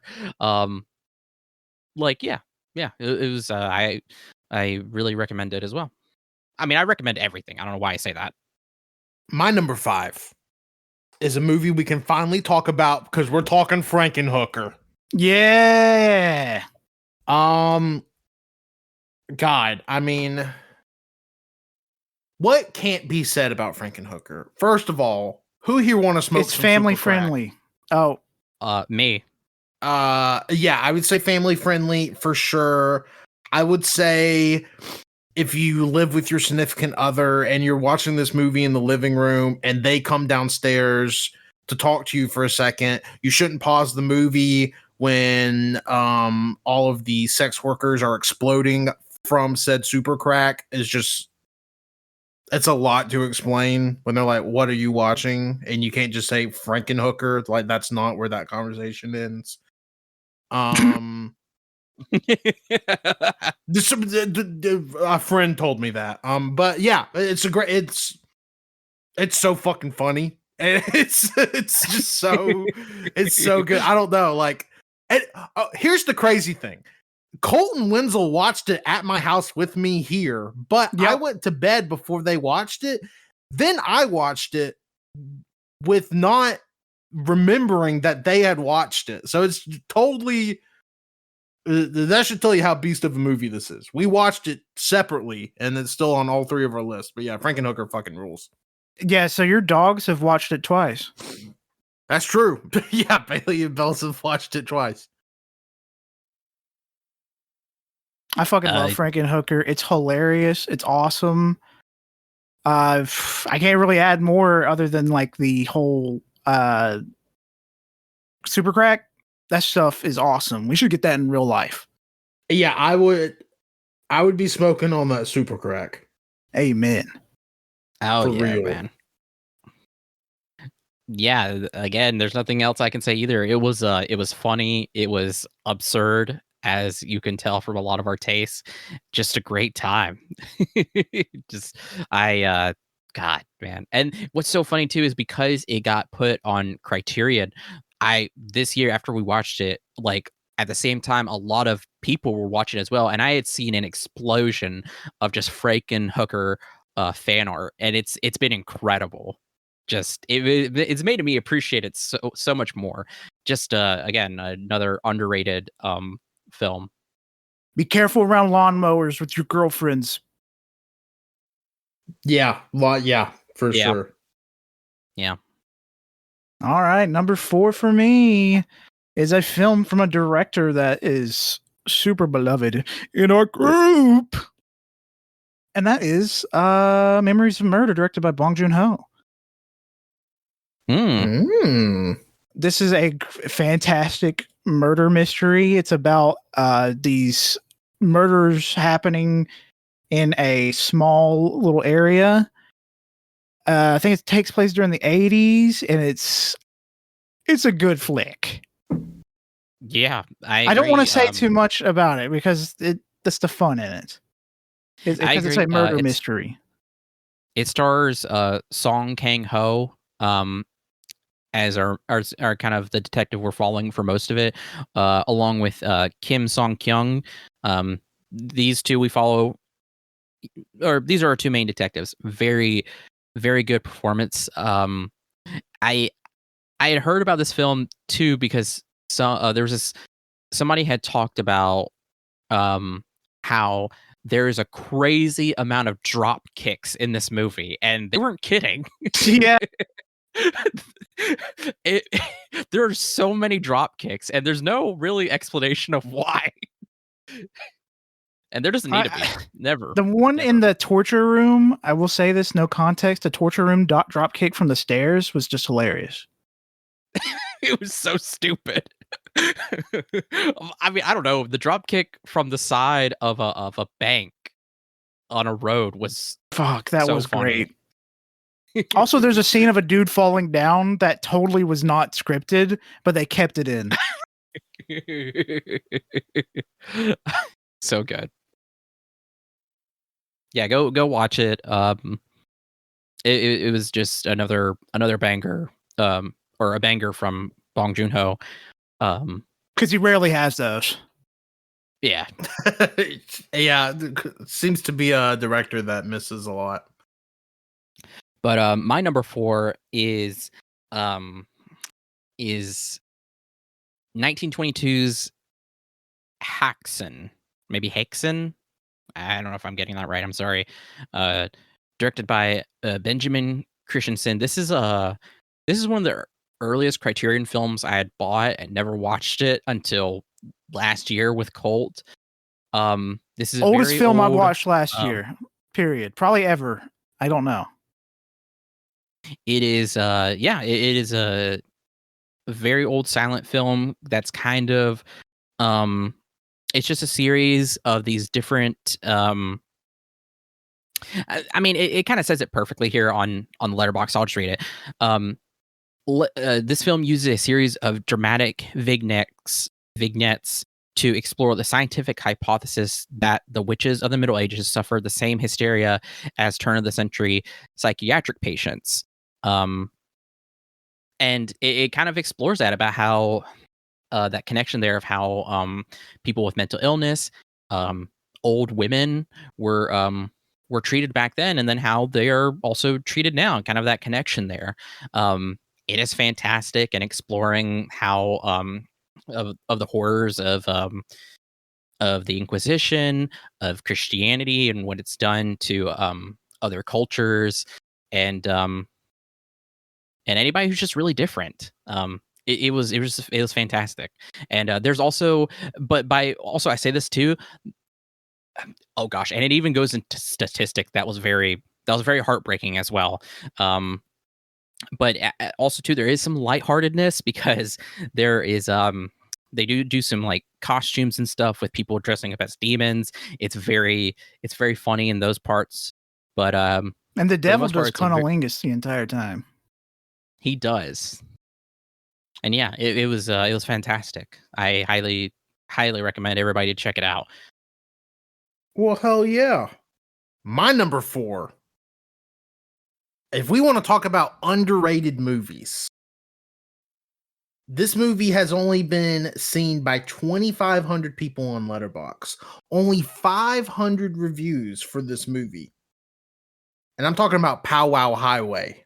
Oh, wow. Hell from 1989. Yeah. I want to give a quick little synopsis just because this movie is just so far under the radar. 2 Northern Cheyenne men take a road trip from Montana to New Mexico to bail out the sister of one of them who has been framed and arrested in Santa Fe. On the way, they begin to reconnect to their spiritual heritage. So it's about 2 Native American, like, descendants, or they actually live on a reservation, and pretty much taking this cross country road trip, and they're like discovering like who they are as people, and it's like this really beautiful like journey across late 80s America. And it's just, I mean, it is baffling to me how under the radar this movie is. Like, it's directed by Jonathan Wax, who only directed 3 movies, including this one. And this was his directorial debut, which, like, holy shit, because it's such a insanely great movie. I mean, yeah, I mean, I don't want to give anything away because I genuinely want you to go see it. Again, it's just so. It was on Criterion. It may still be on Criterion, but it's such a banger. It's so fucking good. Again, just a surprise of like a movie I had never heard of hitting me like this, and then just seeing like a lot of people haven't heard of it.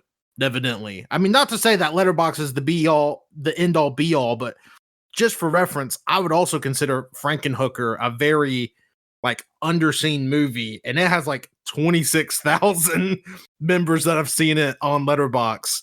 So I mean, that's still not much for Letterboxd. No, yeah, that's the thing. It's 26,000 really isn't a lot. So that's just to put into perspective how few 2,500. Oh yeah. So yeah, Powwow Highway, incredible movie, and such strong dual lead performances from the 2 protagonists. Yeah, just incredible.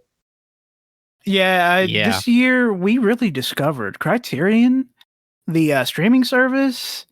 It's legitimately the best streaming service for movies. It has nothing, and I wouldn't say it has nothing but bangers because I think Solo will be on there sometimes, but it has mostly bangers.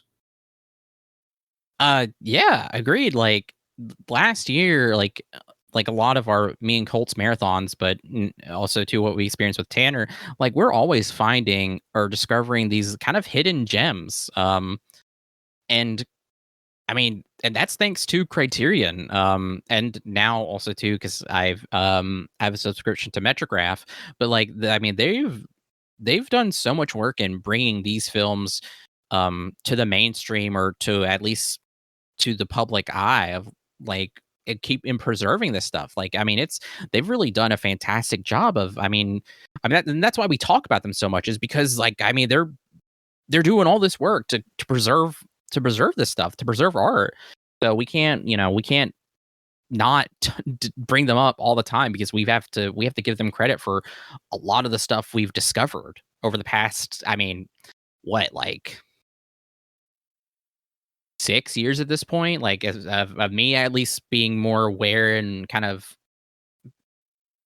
having the Criterion channel. Like, yeah. Freak yeah. So we ready for top 3? Top 3.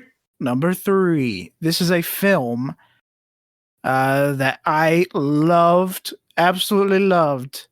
It is Little Murders. Oh, wow. Little Murders is a fantastic film. It was our second that we watched in the Elliot Gould run through. We're trying to watch every single Elliot Gould film.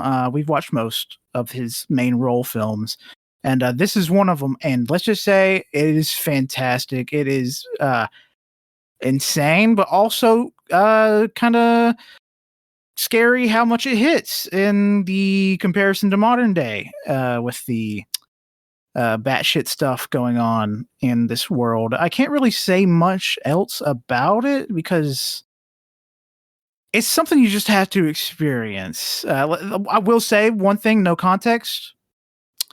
Just a casual sniper battle.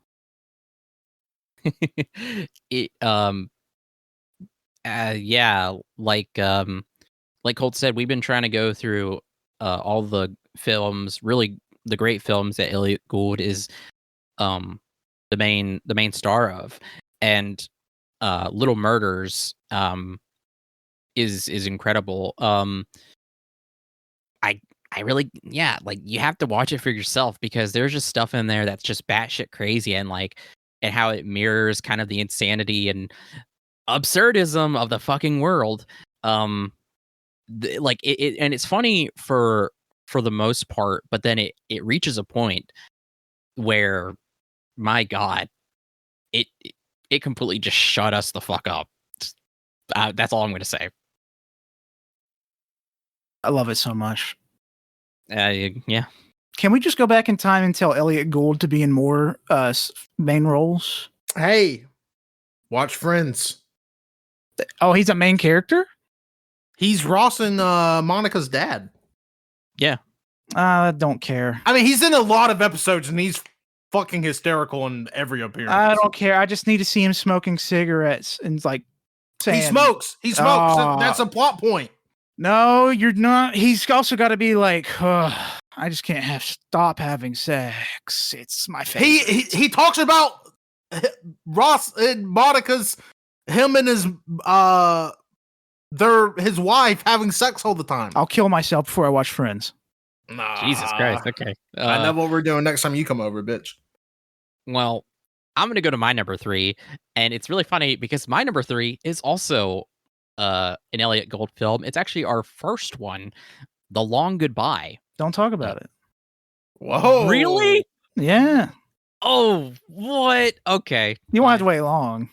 Okay. Can I tell y'all something? What? My number 3 is also an Elliot Gould film. What? Oh, yeah. California wow. Split. Oh, dude. California Split. 1974. If you don't know, essentially this is a guys being dudes movie. This is just a 108-minute version of Let It Ride. If you've ever been into gambling, that's what this movie is. It's smoking cigarettes, it's getting your nose broken, it's gambling, it's finding out you're good at poker, it's playing poker, it's playing cards. First of all, I love gambling movies. I think Casino is one of the 3 greatest movies ever fucking created. California Split also is just incredible. So good. It's so good. Robert Altman, you a beast. Rest in peace. But Elliot Gould also beast mode in it. Everybody, there's a young Jeff Goldblum in this movie. Yeah, so good. California Split. Again, just like I feel like just not a lot of people have seen it. I never hear anybody talk about this movie. I mean, I say that. I mean, but like everybody that's watching on my Letterboxd, 4s and 5s.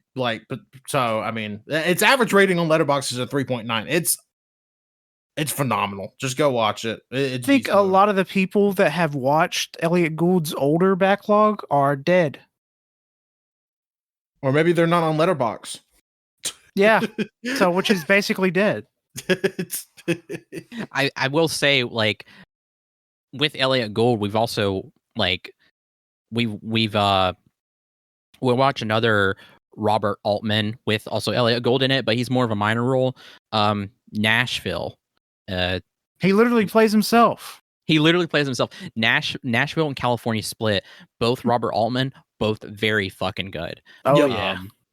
But California Split, like Tanner, this past year, I've realized that I actually do like gambling movies, which I never had anything against those. I just genuinely, I'm like, man, I really love watching this, especially like Tanner said, it's just a movie where it's like, let it ride. It's just like, it's so stressful, but so fun, especially too with Elliot Gould and the other actor who's with them. They're just 2 really just great, like, buddies and personalities. It's just really good. And dude, hell yeah, 3 Elliot Gould films is crazy. He's a great actor. He really is. And to be fair too, my number 3, Robert Altman, and like Tanner's Robert Altman, like, so far what we've seen, great director. Oh yeah, bro. Yeah, buddy. All right, so are we ready for 2? Ready for 2. All right, now you can talk about it. It's The Long Goodbye. Yay! Yeah. Elliot Gould, you beast mode, man. You smoking cigarettes and you do crazy things. People break in your house. You feed your cat. Wah! Dude, Long Goodbye. Because I've been told by so many people, they're like, you have to watch The Long Goodbye. It's like one of a lot of people's like favorite films of all time. I'm like, okay, I'll watch it. Like, such an iconic like poster too in my head, and and just overall like stature of Elliot Gould, just like so incredible. So to tell you what's about, in 1970s Hollywood, detective Philip Marlowe tries to help a friend who is accused of murdering his wife. And man, it's just I love PI films, and like Elliot Gould plays this smooth, just smoking so many cigarettes. It's crazy. Loves feeding his cats, who's also the neighbor to these women who just love to get naked all the time. It's awesome. It's such an awesome film too, and it's just, man, such a good performance. Like, I mean, really, I just love it. The aesthetics, the again, his character, just fantastic fucking movie. I get it. I really do. Oh man. And then like the constant like motif of like the song The Long Goodbye that's played throughout, so good. Well, hell yeah. That goodbye be long. Goodbye be long. We're never ready for my number 2. Yes. My number 2, you can finally talk about it, Colt. It's Amelie. This was a film that I've been wanting to watch forever because I listened to the My Brother and Me podcast, and they did a bit on it, and it was fucking hilarious. And we finally watched it this year. Yeah, man. I'd know nothing about Amelie. I just know I've seen like the cover and the character so much because in the early 2000s, because it came out in 2001. It's a French film about this woman Amelie who just kind of gets up into these antics of being kind of like who does good when she can, but also kind of goes above and beyond. But then whenever people like mistreat others, or she thinks they're kind of evil or mean, she kind of does these little like pranks on them to kind of get back at them. It's just a really wholesome film. And it's like 2 hours, but like I just love it. It was just a great time, and like like I said, wholesome and like very soothing, and like Amelie is like full of so much life and so much warmth. I love her. The actress who plays her, Audrey Tautou. She's fantastic. Yeah, it's just a great time again. Like, I want to put it in a category of colorful, bright, and just happy. That I would put like a Wallace and Gromit film into. It's just something that makes me happy when I watch it. Absolutely. Yeah. I forget to mention, such a colorful movie. Gorgeous cinematography. All right, Tanner, what's your 2-2? All right, my number 2. You know, I mentioned earlier how I love using these episodes as like stuff to add to my watch list, and this was something that you guys actually talked about from your 2023 list, and I, of course, am talking about Grizzly Man. Oh yeah. Oh, dude. Who? Yep. Who? Wow, what a baby. I don't say this lightly, and it's going to come off as really as a huge hyperbole, but it may be the best documentary I've ever seen. It's so well made. The storytelling in it is like harrowing. Like when Werner Herzog is listening to like the sounds of Timothy like dying. It's like, I mean, it's like traumatic. And has such a visceral reaction. And like I know we like we've all kind of grown up in like the age of being like desensitized to stuff like that we see or shit on the internet. Like I'm sure we've all seen horrific shit just on Facebook or whatever. That was one of the times I was like, you know what? I think I'm good. I'm glad that there's no footage of that, and I'm glad they're not letting us hear it. So that's good. I was like, I'm getting everything I need with this, but oh my god, such an incredible documentary. Yeah, I mean, I echo all of y'all's thoughts from last year on it, but yeah, top tier. Like again, maybe the best documentary I've ever watched. I don't know, it's close, but yeah, just a hell of a film.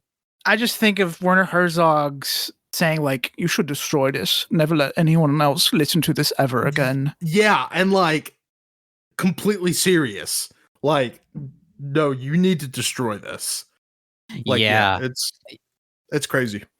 When I think about them at least describing like kind of what was happening, like it gets me teary-eyed. And then like you said, like whenever he says like nobody ever needs to see this, destroy it, you know what it sounds like, get rid of it, because this, yeah, absolutely brutal.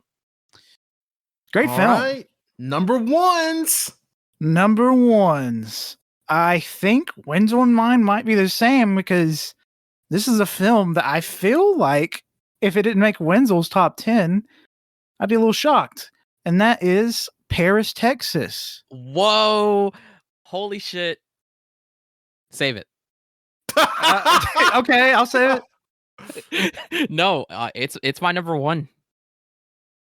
And it's our number one for a reason. It is absolutely like shattering of every senses. Not really, but it is a very emotional film. Harry Dean Stanton in this film is so damn good. I haven't really seen many of his films, but this one made me want to watch everything that he's been in because he is that good. Good Lord. And also, let's just say he was when did this movie come out? 1984. It came out 1984. He was like 40 something. He didn't look bad. He was a handsome man. When he was cleaned up at the very beginning of the movie, he's a little raw doggy. But put it away. He looks like a handsome man. Yeah, this is directed by Wim Wenders, who also directed Perfect Days, which I really want to see. Haven't seen it. It's from 2024 as well.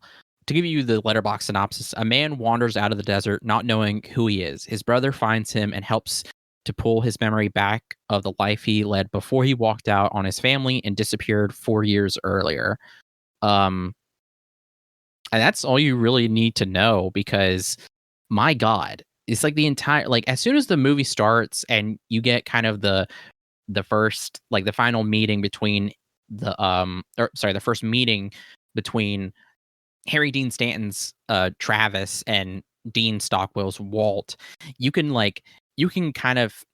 feel this tension, and like I don't know, like from the very get-go I kind of wanted to cry, because you can tell like there's this buildup of like something happened, like you don't know what it is, and then like for the course of the movie it's like it's just, I don't know, it's just this look at like family and masculinity and just silence, and it's so gorgeous too, like I mean, and it's man, and then towards the end of the film there's this monologue that I actually went back and had to like write down, because I just love reading it, but it also makes me cry when I read it. It is so heartbreaking and so good. I don't know like what I can really say about, like I really need to, it's been so long since we've seen it, because we saw it like in during the spring. Summer, or it's been a while. I think it's been the spring, but like I really want to rewatch it and like really get my thoughts down for it, because it is such like it might be one of my favorite films of all time, because it is so just good and just so like man, that like you said, Harry Dean Stanton does an awesome performance, but then also too like just the writing of like the screenplay. I'm trying to think who wrote the screenplay. It says Sam Shepard. Yes, Sam Shepard, like just fantastic, just incredible writing, and again, like just awesome direction by Wenders. I really recommend you to watch this, Tanner. I think you'll love it just as much as we do. Hell yeah. Yeah. It's been on my list again forever, but I just need to get to it. Maybe this year would be the year. Yeah, do it. It'll You break your should. fucking heart, though. It'll break your heart. Well, my number one is a movie that was alluded to earlier, and I'm talking about 1975's Nashville. Oh yeah. Sheesh, hell yeah. Yeah, I think this movie is perfect. I'm dead serious. No notes. If an alien invaded the planet tomorrow, Nashville would be the movie I showed the alien. Because you just, like, you get it. Like, all right, this is America. This is everything just you keep need it to know. Yeah. And then I show him, the Childish Gambino video. But no, like, film, music, politics, the culture, I mean, everything just distilled into this, again, perfect movie. The fact that this movie perfectly just juggles 24 different perspectives, and it does it in a way where it doesn't feel frantic, but also does it in a way where everybody gets their shine, is just damn, they don't make them like this anymore. Also, 50th anniversary of this movie this year, so that's cool too. But yeah, Nashville. I do not say this lightly. I don't say this about many movies. It's perfect. It's absolute perfection. It's one of the greatest movies ever made. Man, yeah, that I can understand why. Like, I don't have it. I will say I don't have it rated the same as Tanner, but I get it because you're talking about 3 hours of this, and like it is, and how Altman does it too. It's a ride, man, and it's kind of a God, what I'm trying to say here? The phrase. It's like it really is truly like work. I don't want to say work of art, but like it is like a lot, and the fact that he does it in such a way like this is like, it's just gosh, I've been thinking about this phrase. I've said it so many times, or I've heard it so many times. I can't think of it. It's like, it's a very maximalist movie. Yes, it's a very maximalist movie, but like really, it's just such a meow. Oh fuck, you broke. Man, it just eludes me, man. But yeah, Nashville. It's honestly kind of like an epic or a saga because it's 3 hours long, and I don't feel as strongly as you two do about it, but I still really enjoyed it. It's a fucking film. Yeah, that sounds it's like a bad thing, but it's a really good movie. Like for real, it's maximalist. It's a triumph. It's this epic, just this like this 3 hour just of like Tanner said, like of culture of Nashville, of just, yeah, man, it rocks. That's all I can really say. And what we really learned this year is I gotta watch more Robert Altman movies. I want to clean his backlog up because of this. Like MASH is a movie I've been wanting to watch for years. I know Wenzel's probably seen it 800 times due to his dad, but I still want to watch it. And I think my dad didn't like MASH. Oh wow, then what the fuck? No, I'm just joking. I don't know. Okay. Have you seen it? No. Oh well, shit. We should watch it. Are you gonna watch the show? No. Hell no. One of the most popular shows of all time. I was gonna say, I think my dad's seen the show. He loved the show. I don't think he's seen the movie. The series finale at the time was like the most watched thing ever. It's still one of the most watched things ever. I have no desire to watch it though. Yeah, the Wow. MASH series finale was watched by 106 million people in 1983. Damn. Those Which was mashers. I pretty do want to much- watch the movie because Robert Altman. Pretty much every TV in America. God damn, he's got a lot of movies too. Jesus Christ. Well, we finally got through our top 10 non-2024 movies. So we realized that this episode's going to be too long, so we're canceling it. We're done. That's all you get. Say goodbye, everybody. Yeah, we're canceled. Sorry. Yeah, we're canceled. Colt did want to say one word before, since we're canceled now, and I'm just going to let him say it. Yeah, I'm taking a Roman poop in my pants. That was a lot more than one word. Whatever. I live by two All right. words. One word, monkey. That's 3 words? No, I live by 2 words. Then I say one word. Then I say monkey. But that means 3. Yeah, no. Wenzel, please take me away. I say 2 words. How many holes does a straw have? Hole. 2024 honorable mentions. All right, I'll go first. Number 5. Yeah. You ready? Yeah. Ready? Number 5 for me is a film that a lot of people didn't watch for stupid reasons, and that is The Winter Soldiers, The Apprentice. Save it. Okay, never mind. I don't think me and Wenzel's going to have a lot of overlap. We have no idea, man. I know, All right, I know. It's just funny. Like the first movie. Oh, save it. All right. My number 15 is Hundreds of Beavers. Save Okay, it. we can. Never mind. Fuck. Well, my number 15, I know nobody else saw, despite my begging and pleading.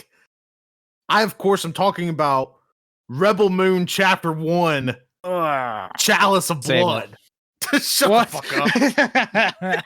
What if I told you I spent all day If you watched it today, that would have been insane, frankly. Yeah, I'm not gonna go deep on this. It's a 3.5 hour long movie.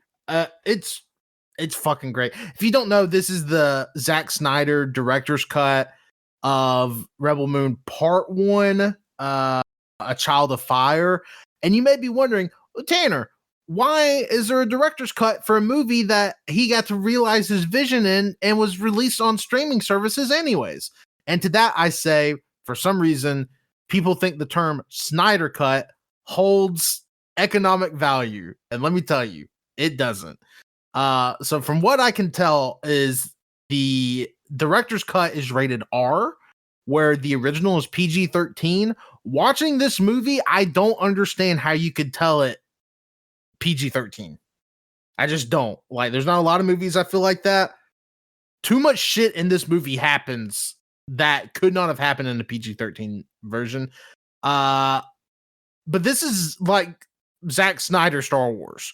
This definitely reads like, for some reason, he thought he was going to get to make a rated R Star Wars, and he didn't. So he made this down to a lady with psychic powers that has a lightsaber. I mean, I don't know any other way to describe it. It's a fucking energy sword. I mean, I don't know. But it's awesome. The movie flies by. It's just a ton of fun. If you go into it just like open-minded and just be like, all right, for the next 3.5 hours, I'm going to immerse myself in Zach. I think you'll have a fun time with it. And that is the common sentiment. Now, I know a bunch of people still don't like the director's cut, but the director's cut is the definitive way to watch these movies. Because again, I've heard that the non-director's cut versions of them are just abysmal. So hopefully they learned their lesson, and maybe when 3 comes out, they'll just release the good version to start. But we'll see. Maybe. So number 4. Yes. Yep. Number 4 for me. Sing Sing. Oh, save it. Okay. That's so funny.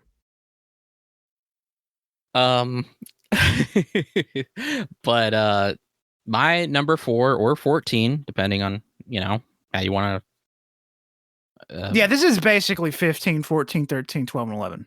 Yep. Yeah. But my number 14 is The Apprentice. We could talk about it. Yay! Like Colt said, this is this was snubbed, was unwatched, was just people did not want to see this simply because it was about Trump. Not knowing Wait, that what? Yeah. No, like it is legitimately crazy, because when it came time for the actor on actor thing or whatever, where they like I can't remember who, but they put like 2 actors together to kind of have like a discussion and talk or whatever. Variety does it. Nobody, yeah, nobody wanted to be with Sebastian Stan because he did The Apprentice. And it's so frustrating because even, I mean, you fucking telling me that Trump himself did not like this film. You're saying that it is a glorification of him. It is not. I mean, Plus, if it's you're all like, info that not many people are really privy to. It's from him from being a fucking teen. I'm assuming he's like 18 at the beginning of the movie to like 2000. He's I think he's in like his 20s, maybe 30s, I think, in the film. But it's basically like from it crosses between decades. Yes. And yeah. And it doesn't cover any of the modern stuff, which thank God, because if it did, I don't know how I'd feel. I mean, but I mean, it sets the stage, basically. It sets up for how he became what he is today. For the most part, it's fairly historical. It just kind of stating the things that happened while also giving it some style and flair and showing that who would have guessed Donald Trump isn't a good guy. He's fucking evil. And I mean, if you're literally having the guy that the film is about saying that he doesn't like it and saying that Sebastian Stan is a despicable person, then I mean, I don't like. And the thing is too, is like people don't want to watch it because of the fact that simply like, we don't want to give Trump any kind of exposure whatsoever. Like, okay, but like, when are we going to talk about it? 50 years I think it's from now? important to talk 100? about it right now while he's alive and, I don't know, gonna be the president, but whatever. Like, address it. Like, holy shit, dude. Like, what the fuck do you think this is? This is reality. We got to talk about it. We got to identify this stuff now. Like, a bunch of fucking pussies who don't want to deal with fucking evil. Like, come on. Grow also, up. there is a content warning for this, trigger warning for this, because he rapes his wife. Yeah. And then for the most part too, like when you do have kind of like then there is some funny moments, because it's again absurd, some of the shit in there. But then him like the portrait of this man, and for the most part too, like you do have moments where you kind of you can understand certain aspects of him, because he's a real person. He exists. He's not some kind of incomprehensible evil god.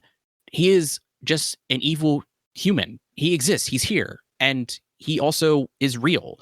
Like he's a part of this world. He's part of history now. Like, it's just, you can't remove him like that. Like he like and trying to, and like, and this film kind of tries to at least understand certain aspects while also understanding too that, again, like this is what happened. Like, and like I said, and I say understand too, that there are moments where you can kind of sympathize with him, but then also too, it's very like, again, we know who this is and what this is about. So while we can sympathize with certain things, we still understand what, again, what he is and where this is all leading to. So you can have that kind of discussion here with this movie, and it does that. And Sebastian Stan is probably one of his best performances aside from A Different Man. Like these two are neck and neck for me. Fantastic. It's Fantastic. crazy how much he looked like Trump. It's fucked up. It's perfect casting. And too, like nailing his mannerisms and everything. And then also to the guy who plays Roy Cohn, Jeremy Strong. Oh yeah. Also fantastic. He's a beast. Love Jeremy Strong. Complete psychopath crazy. in the best way. Oh, he's a psychopath in this too. Yeah. Oh yeah. I was gonna say people were like, we're like, what was he in? What's he in? Succession. He plays all Succession. People were like, it's just him from Succession again. Yeah. Which I understand. That's all he needs to play for the rest of the time. It was just, and then not only that too, as it goes from the 70s to the 80s to the 90s, the grain of the footage changes. Like it's I mean, I don't know. I really enjoyed it. And then I like too how the beginning credits and like opening is like reminds me of like a 70s style film. Yeah, it was just I just love the style changes. It was fantastic. It is a great it's just a great film. Like again, that was willing to deal with a very, very tough subject. It's willing to do that. And yeah. Yeah, this is just one that fell down the watch list for me. I really, really wanted to watch it before we did this episode. I have a feeling I'll be watching it before we do our Oscars episode because I would bet that it gets quite a few nominations. So we'll see. Oscar nominations come out at time of recording tomorrow, so I guess we'll see. But yeah, it's very high on my pre-Oscars viewing for sure. I'm interested to see it because everybody I know that watched it, said it was a great movie. It really is. I think it's going to be a cult classic in the years to come because not many people watched it now, but maybe in 20 years, people will be like, shit, why didn't I give this a chance? This is great. Agreed. Sorry I took up so much airtime from you, Colt. I know you. No. I mean, said the same thing. Well, my number 4/14 is a movie called Dee Dee. Oh, nice. Y'all know me. Y'all know I love my coming of age stories. If you don't know about this movie, just a quick little synopsis for you. In 2008, during the last month of summer before high school begins, an impressionable 13-year-old Taiwanese American boy learns what his family can't teach him: how to skate, how to flirt, and how to love your mom. It's just such a sweet movie. It really is, because let me tell you, being a 13-year-old boy, you're just a little shit. I mean, you suck. Yeah. So hard as a 13-year-old child. You just suck. Also, this struck me in a way because it's somebody being 13 in the year 2008, which was the year I was actually 13. Now granted, I didn't deal with, there's a lot of stuff about like, being like, mixed culture and all that, and a lot of like just stuff I didn't have to deal with. But there is a lot of common threads in this movie, such as like, oh, you're 13, like you're going through puberty. Maybe girls aren't so icky now to you. So you got to learn to talk to them, and you're trying to learn to Riz. Guess what? Riz wasn't a word in 2008. So we didn't even have a word for it. But Charisma? No, we didn't have a word. It didn't exist, huh? No, didn't exist in 2008. And like just the making YouTube videos of skating is so funny because I distinctly have memories of me in 7th grade in 2008, and me and a group of friends were gonna make Jackass on YouTube. It was called Stuntman Productions with a Z, obviously. And I had a ton of videos on my Samsung slider. Keep in mind, did not know how to get them to fucking YouTube in 2008. And it was just us doing the stupidest shit. And then I'm watching these skate videos. I'm like, oh my God, the DD is me. This is me. This is my life that I lived as a 13-year-old child. So, It was legitimately, if you were a kid during 2008, 7, like when YouTube was first being birthed, you were making YouTube videos of stupid shit. For example, on my side, it was skateboard stuff with my friends. I didn't skateboard. I was the one that watched, and I was supportive.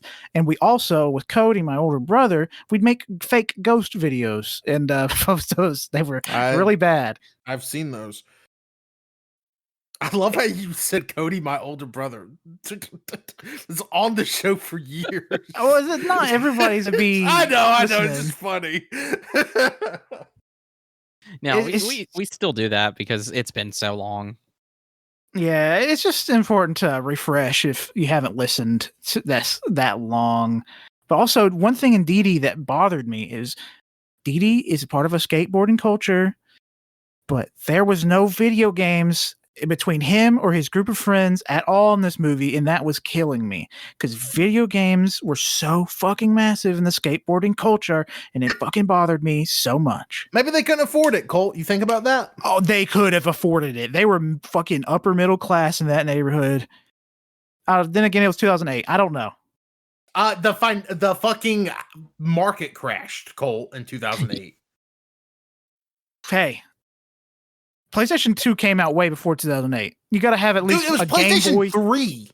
Exactly. That's what I'm saying. Is like these consoles are not exactly expensive, and plus you probably already have one bought if you're living in this nice of a house / neighborhood. Maybe you didn't care. Maybe they fell out of love with video games for a while. I did when I was in. Because you're stupid as shit. I fell out of love with video games for a little bit. You know what? It's just something we all go through. I didn't. I've never fell in love with video games. Well, there's a lot of shit wrong with you, Cole. Fuck you! Hey, I'll say it. Maybe DD is a boring kid. Yeah, that's true. He is pretty weird. No. Damn. I mean, he is a weird kid. He didn't know who Yoda was. That was so funny. I forgot about that. Know who Yoda was. Dude, like, that's what I was saying, though, because Colt brings... Whenever we watch this movie, I completely understand. DD was very good. But Colt continuously brings up how there's no video games. I can believe that we didn't see his older friends. Like they probably were playing video games quite a bit. We just didn't see that, whatever. DD, though, we never see him. And I think because, I mean, he didn't even know Yoda. Like the kid doesn't have a lot going on, honestly. To get a kiss from a girl, he ain't spending time playing these loser ass video games. He's just doing loser ass things. Also, summer of 2008. What games come out summer of 2008? Not jack shit. 2008, notoriously down year for video games. You're right. They couldn't play any old video games. Maybe you didn't care. The year prior, there was Halo 3. Mass Effect. Maybe you didn't like Halo. Call of Duty Modern Warfare. Time for a long ass RPG. Tanner, you are dick riding. I'm gonna blow up your house. I'm just saying. I think y'all going a little too hard on DD. I think DD's a loser for a reason. Great movie. I really liked it. Oh, man. Yeah, I loved it.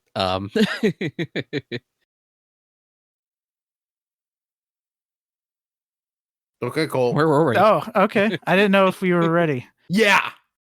Okay. Number 13. Look Back. Save it. Okay. Save it. Have you seen it, Tanner? Yeah. Oh, I didn't know you watched it. He saw it. Yep. My number 13 is Civil War. Gross. Save it.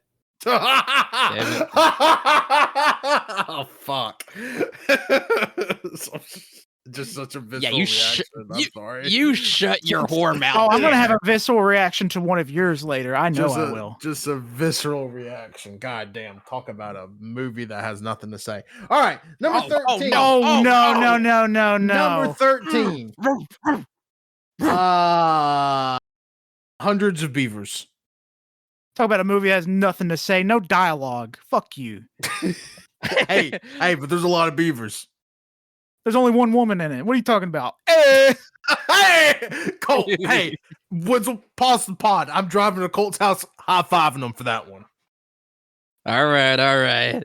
But no, this movie. Also, just to get in front of it, just in case somebody's listening to this and be like, well, actually, it's been on the festival circuit since 2022. We go by wide releases on this fucking show. We wasn't driving to fucking Sundance 2 years ago to watch Hundreds of Beavers. We go by wide release. This wide release this year. Yeah. Also, this movie, you can watch this movie on everything. This movie's on YouTube free with ads. Which is nuts. Yeah. You should watch it too. Yeah, you should absolutely watch this movie. It's literally just like a callback to like the old slapstick silent films. Very, oh my God, why am I blanking on that motherfucker's name? Oh, and I've seen so many movies with him in it.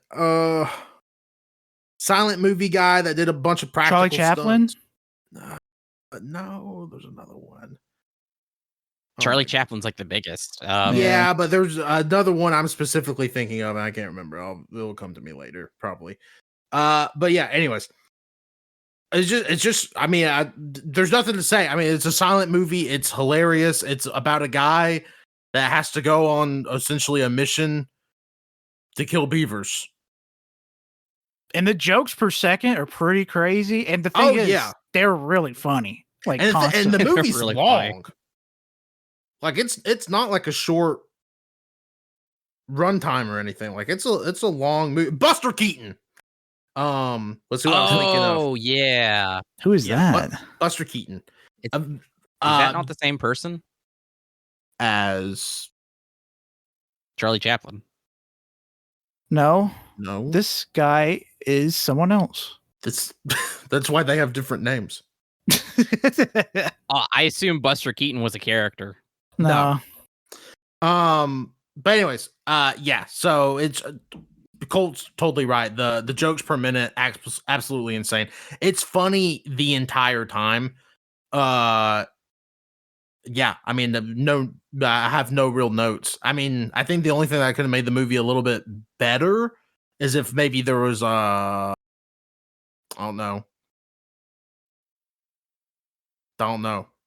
Thousands of beavers? Yeah, that may be the sequel, Thousands of Beavers. Also, should mention the beavers are just like people in mascot costumes. There's a huge action sequence that's fucking incredible. God, this movie's so good. It's so good. Check it out. Please check it out. Yeah, agreed. So it's so funny. So all right, two? Colty, Wait. number 12. 12. Number 12. The Zone of Interest. Save it. Okay. Oh, wow. Barely missed my list. I understand why, Nazi. I said it barely missed my list. Anti-Semite. My number 12 is Conclave.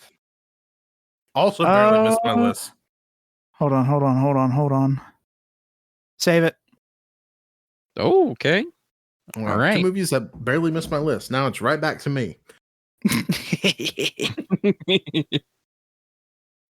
My number 12, I had to pull my list back up. My number 12 is a little movie called Kneecap. Ah. Oh, wow. If you don't know, this movie is hold on. I just completely It's not about kneecaps. No, not about kneecaps.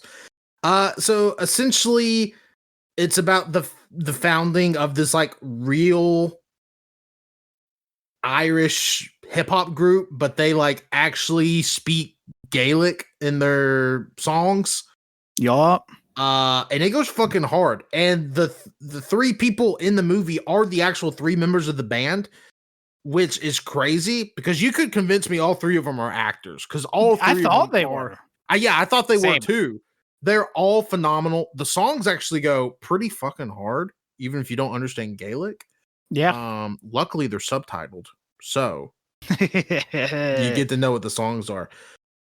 It's about like them just like rising in popularity and whatever. It's just a fun ass movie. I mean, it's super fun.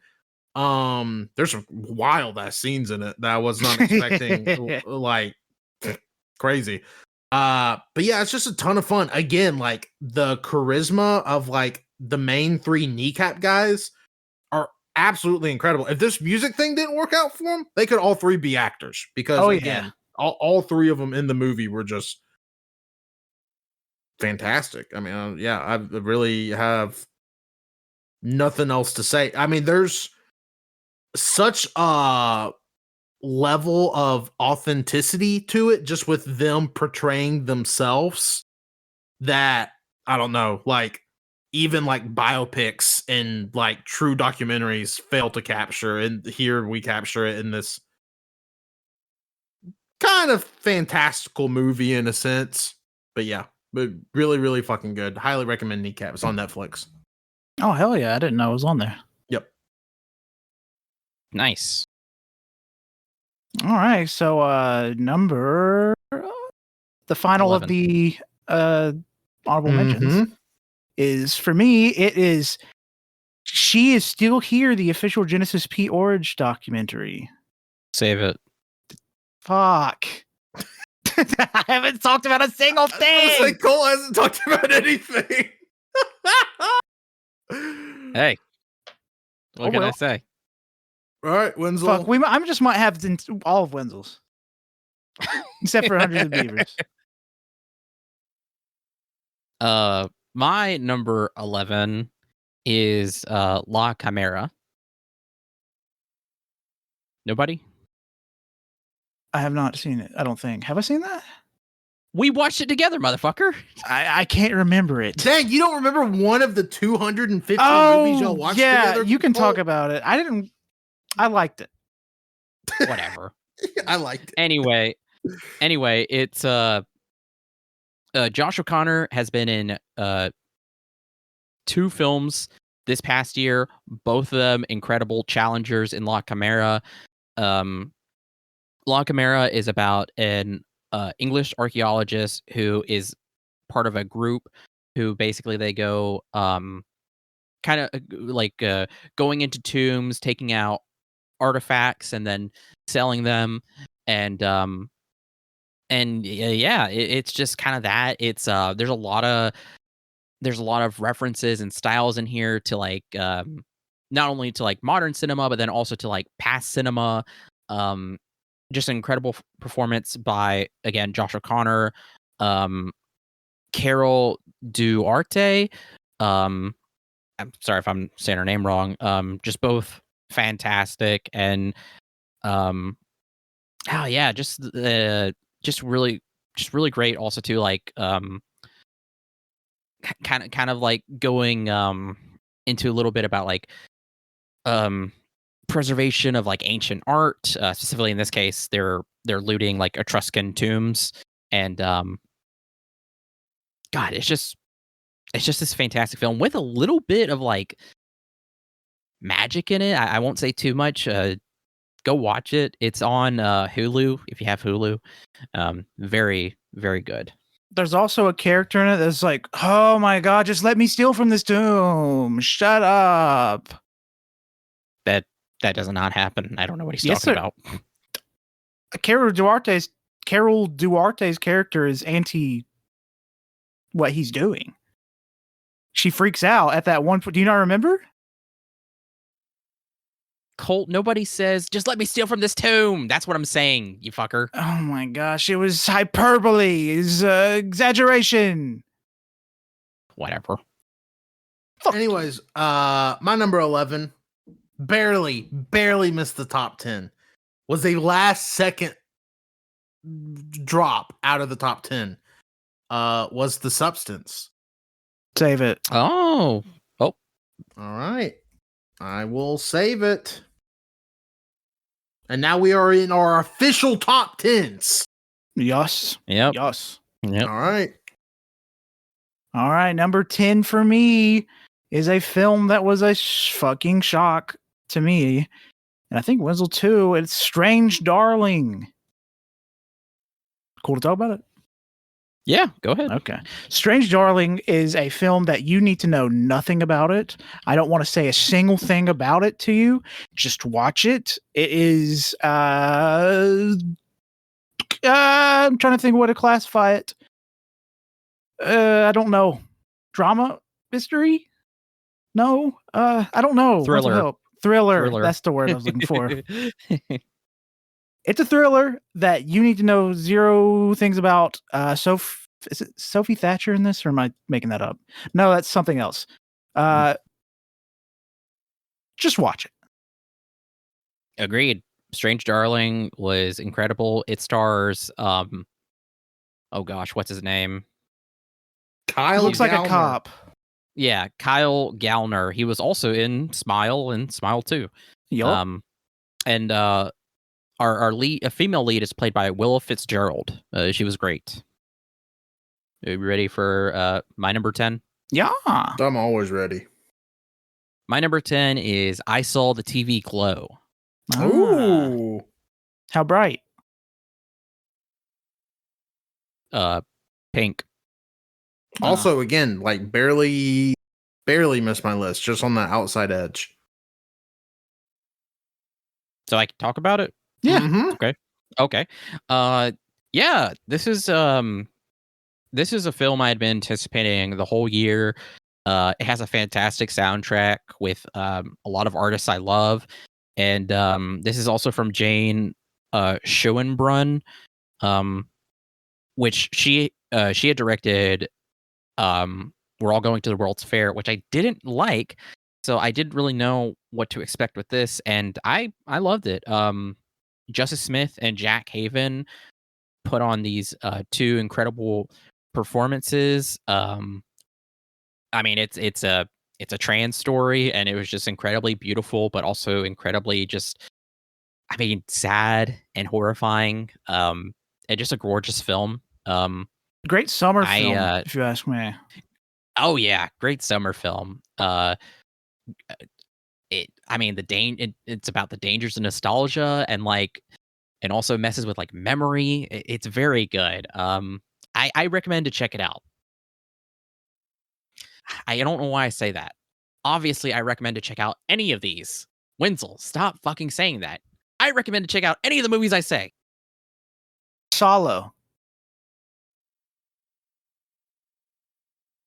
My number 10. No pushback.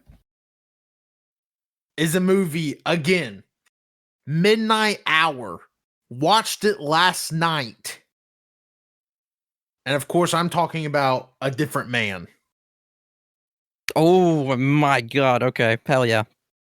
Okay, good to talk. Okay, good to talk about it. Okay. Obviously, Sebastian Stan is in this movie, playing Edward, who has I don't even know what to call it. I mean, it's like a disfigurement to their face. Yeah, essentially what it is. And they want to change that. So stuff happens. It gets changed. I also really want to highlight Adam Pearson, who plays a character in the movie with neurofibromatosis. He was absolutely incredible. Like just a ball of energy, charisma. I think added such a needed foil to the movie that I don't think they could have pulled off without him. Like it's so weird. Like this movie is almost a meta commentary on this movie. I don't want to get into too many specifics because I think it literally just got added to streaming like within the last couple of days, because that's how I found it. But damn, it's freaking good. Like, talk about like I've heard a ton of stuff about Sebastian Stan's performance in The Apprentice, but like I think he's a shoo-in for an Oscar for this or The Apprentice. Just based on what I've heard about that performance, because God, he is just he's incredible. Like, man, who would have thought that he would be like the actor that just really popped off after Captain America? Yeah, Dude. honestly, seeing him in these two movies, I want them to just let him go. Just let him go, Marvel. Someone else can play the Bucky. Winter Soldier. I'll be okay with it. If he still wants to do it and get the bag, I say fucking go for it. I mean, sure, but make actually good movies if you do. But for the most part, you haven't been. So let's go do something else, please. He's been in plenty of good movies. He's good. I was gonna say he was great, and he was great in The Apprentice, A Different Man. He was also really good in The Devil All the Time. You're saying non-Marvel movies. My point is he hasn't been in great Marvel things lately. What was the thing he was in? What? What was the last Marvel thing he was in? That Captain and Falcon? Ah, that show was fine. Oh, Captain America and the Winter, or Falcon. Yeah, Falcon and Winter Soldier. I was gonna say Marvel things. Like, I mean, he was good in the Winter Soldier. I mean, he was great in the Winter Soldier. He was good in Civil War. He was good in Infinity War, Endgame, Logan Lucky. I just think. Wait, was he in Logan Lucky? Yeah. I just think he's better outside of Marvel. Like, oh no, you're totally right. I like right, Bucky, yeah. but he's so much better out of Marvel. He was also great in Fresh. Oh, that was a good one too. That movie with Daisy Edgar Jones. Yeah. Yeah. Oh shit! I have not seen it, but yeah, I've heard that too. But yeah, so A Different Man. That's my number 10. Great shit. I'm glad I fit it in at the 11th hour. I was gonna say, for me on my list, A Different Man is right there at 16. But honestly, I could swap it in because it's so freaking good. If he doesn't win anything for The Apprentice, he needs to win something for A Different Man because he was great. And also, too, A Different Man had some really funny scenes in it. Also, oh yeah, yeah. No, it's a very funny movie. Very good. All right, ready for the next one? Number 9. Yep. Number 9, Challengers. Save it. Okay. Damn, Colt. Oops.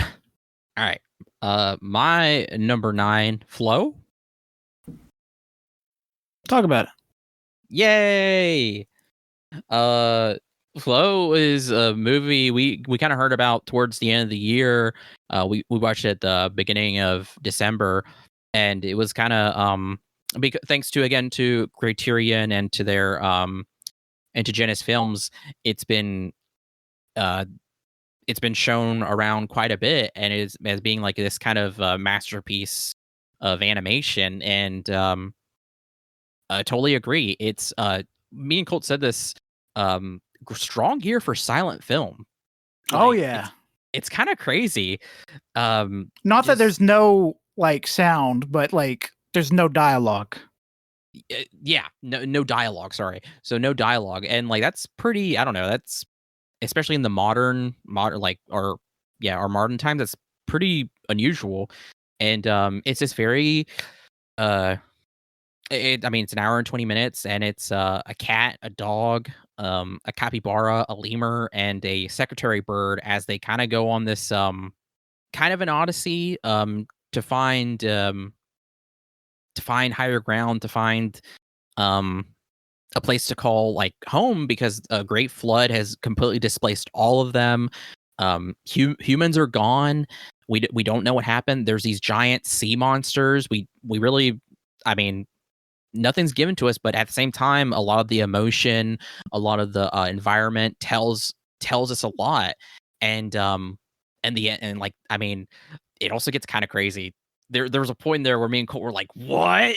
And it's pretty sci-fi because there's like animals that don't exist on top of existing animals.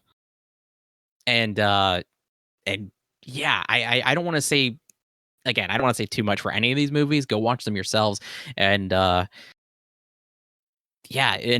is hold on, let me see something. God, why is everything taking fucking forever to load? You got to watch this movie with your cat. If you got a cat, you got to watch it with it because the emotions that are shown on these animals' faces are so damn good. See, that's why I don't think I could watch it though. Is it going to make me sad? No. Oh, okay. Well, I mean, there's sad moments, but you don't feel sad at the end. I can't handle sad cat movie.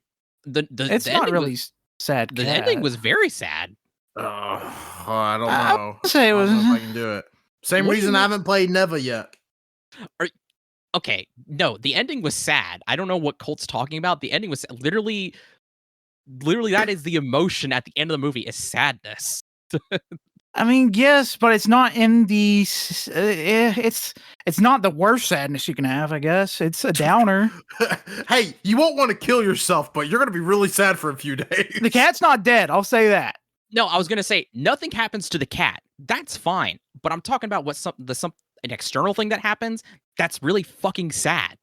Like, Jesus Christ, I don't know what Colt's trying to say here. I'm saying there's levels to sadness, like a loved one dying or watching Colt, a cat get smashed with a hammer. Colt, you keep going, and it's getting to a point where I'm like, I'm going to have to spoil, and I don't want to do that. But okay, but do you understand what I mean when I say I know there are levels to sadness. Okay, this was sad for everybody.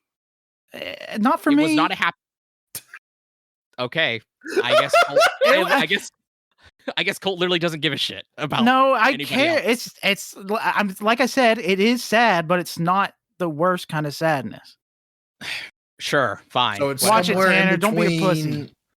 Somewhere in between loved one dying and cat getting smashed by a hammer. Yes, I'm adding that to my notes. It's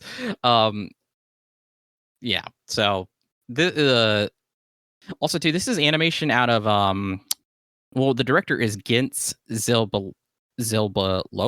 He's Latvian. This is Latvian. So I don't know. I just thought that was cool. Latvian animation. So I'm very excited to see what else he does. Yeah, really good. There was I saw like briefly something talking about the techniques that were used for the animation, and it was incredibly fascinating. I want to go back and look at it. It's very cool. It's a great film. Watch it.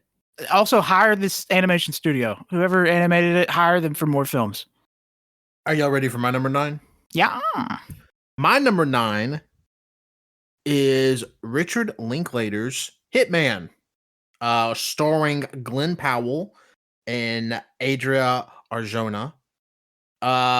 Man,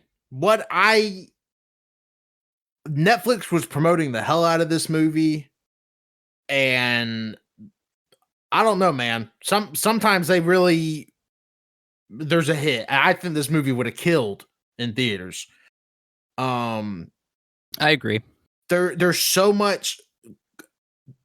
Probably my favorite Glenn Powell performance. I haven't seen Twisters, but definitely he's so good in it. He just oozes so much charisma. I mean, he does in every role he's in. I mean, but he just oozes so much charisma in this movie, and just like the different characters he plays throughout the movie, like for different jobs, is like, I mean, it's so seamless, and like obviously, like, yeah, this guy's a trained actor, but like it's so good. God, I mean, it's just such a easy watch. Like I don't know another way to describe it, where it's just a great right at 2 hour long popcorn movie. Adria Arjona also great in it, and then there's a few twists in the movie that genuinely like jaw on the floor. I'm like, oh, I did not see the movie taking that kind of direction. Yeah, absolutely phenomenal. It's such an easy crowd. I couldn't imagine showing this movie to somebody and them not liking it. Like, this is a movie that I can like and my mom can like. But it's not her number one. Beekeeper number one. Yeah, I haven't showed her Hitman yet, but okay. Man, no, Hitman, Twisters was really good. I would say Glenn Powell's performance in Hitman, I think it's better than his performance in Twisters, just because of kind of what he pulls off in Hitman. But also, too, dude's like, it was so funny. Like, oh yeah, like he's legitimately funny. Like, I mean, nowhere close to like making a top 10 or anything. But Anyone But You, the movie he was in with Sydney Sweeney, also hilarious. Like, that's such a good rom-com. Like, God. he had a good year. Good for him. Yeah, kind of. Again, didn't watch Twisters, but I know a lot of people that liked it. So you should definitely watch it. Way better than the first one. Like the first one is like poo-poo smeared on the wall in comparison. I'm very surprised by how many more people have seen Twisters now. Also, its rating on Letterboxd has dropped significantly. It kind of pisses me off because I think Twisters is very good compared to the first movie. Like, and it's so funny because the criticism I see is like, well, there's no characters to fill the roles of the characters from the first movie. Who fucking cares? People cared about the first movie's characters? Yeah, they were annoying and bad. Like, people were like, there's no Philip Seymour Hoffman. He's dead. Nobody could replace Bill Paxton, also dead, by the way. Like there's nobody filling these roles. And it's just like, people can be different personalities and characters. Like, I don't know why you're holding on to this movie so much as a people been Marvel brained. Apparently, you got to have a direct sequel if it's going to be in the same universe. You're right. Tornadoes only exist in this timeline. Fuck. But yeah, Hitman, awesome. If you haven't watched it, go watch it. Yeah, go watch it for sure. It's really funny. All right, number 8. Number 8. My number 8, Anora. You're good. Oh damn! I'm surprised you didn't put this one in. Anora's, dude. I say it. It was hard. It was tough. Anora's very good, but yeah, Anora is for me. I haven't seen it. Probably my favorite Sean Baker film. It is absolutely fantastic. Nobody does it like Sean Baker. He is a gem of a director that is recently, in the last few years, has finally been taken notice. I think Red Rocket really shot him up. Like after the little bit of success he saw with Florida Project, but goodness gracious, Anora is fantastic. Mikey Madison, you're great. The little Russian dude, you're great. You're annoying, but you're great at playing that annoying role. It's such a great film. I need to see more Mikey Madison stuff because I don't really know much from her. Was she in Euphoria? She was in the new Scream. She was in Once Upon a Time in Hollywood, and I don't really know anything else she's been in. Okay, I've only seen her in Scream and Once Upon a Hollywood, but I don't remember her in Once Upon a Time in Hollywood.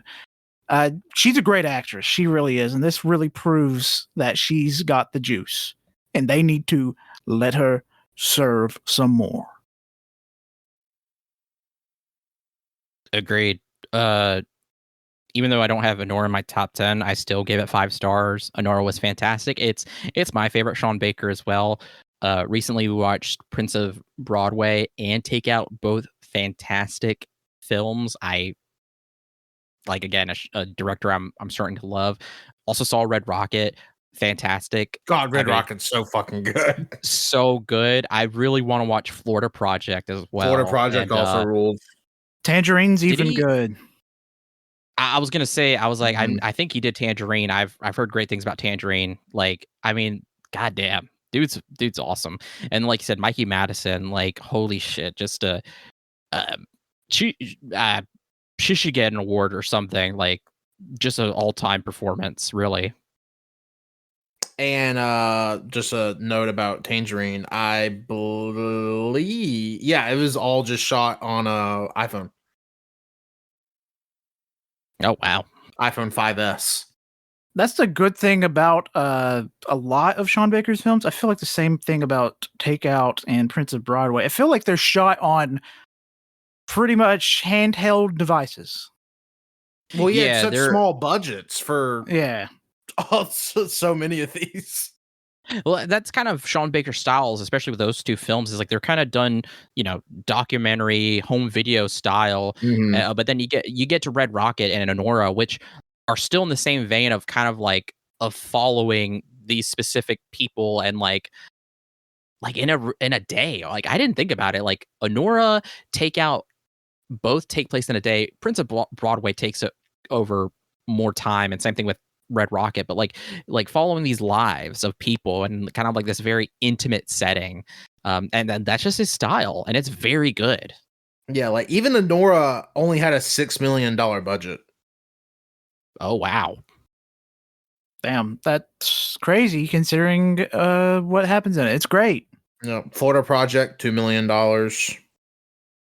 Tangerine, 100,000. Red Rocket, $1 million. Wow. How much was Takeout?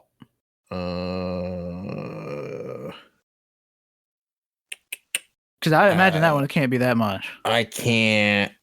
$3,000. Really? Yeah. Wow. Holy shit. That's a great one too. Yeah. It was shot on digital video. Damn. Man. Yep. We're just missing two, or I'm just missing two of his films. That's Starlet and Four Letter Words. I'll get to them. Oh, wow. All right, what's your hell yeah, you ready? Hell yeah. Swing it. My number 8 is Robot Dreams. Save it. Ah. Oh, okay. My number 8. Let's just say, there's a popular saying, you can't make a good movie after you're 90 years old. And to that I say, you don't know who Clint Eastwood is. Oh. Juror number 2. Oh, wow. Number 8. Let's just say everybody went beast mode in this. You got Nicholas Hoult. You got Toni Collette. You got Chris Messina. You got J.K. Simmons. You got Kiefer Sutherland. I mean, they all just go absolutely sicko mode in this movie. It is... And again, not really my type of movie that I usually mess with in any significant way. And it's pretty much just a courtroom procedural movie with a very fun twist. I thought, and that ending just has you wanting more. And guess what? You don't have to see juror number 1. I'm just kidding. But yeah, this movie absolutely rocks. I was very excited for this movie because I had some mutuals on Letterboxd. I had seen it that our tastes usually align pretty closely. I'm like, they're going like really high on this movie. And then I watched it and I'm like, yeah, hey, they don't call him Clint Beastwood for nothing. That old man still, I can't see him directing with any kind of sentience, I guess. I just see him just drooling and pointing. And I imagine a lot of his directing with, and then he bust out this banger. But yeah, it rocks. If you haven't seen Juror number 2, it's on Max. Go watch it. Pirate it. I don't fucking care. It's funny too. Yeah. It's like it's like really funny, and like there's parts of the movie where like they're arguing, and like it's not like I don't feel on edge, but it's like, when you're in a room with two people arguing, you just kind of feel awkward being. I felt that. It's beast. Yeah, great fucking movie. Like, it was so funny because when the twist happens, Colt said it perfectly. It reminds him of a Tim Robinson bit. Whoever did this is the biggest piece of shit that deserves death. Yeah, it really does. Whoever did this now. Sir, why are you wearing that hot dog costume? What? God, so it's a great movie. It's a great movie. It is fun. Nicholas Hoult had a crazy year. He was in this. He was in Nosferatu, and apparently The Order was actually good. The Order, crazy. The Order is that one movie where he plays. He's part of a like white supremacist group. Oh, yeah, I want to watch that one. Yeah, that came out this past 2024 as well. And he's about to be in Superman. Yeah, he's about to be in like, yeah, man, great act, dude's great. No, like I was very surprised by Juror Number 2.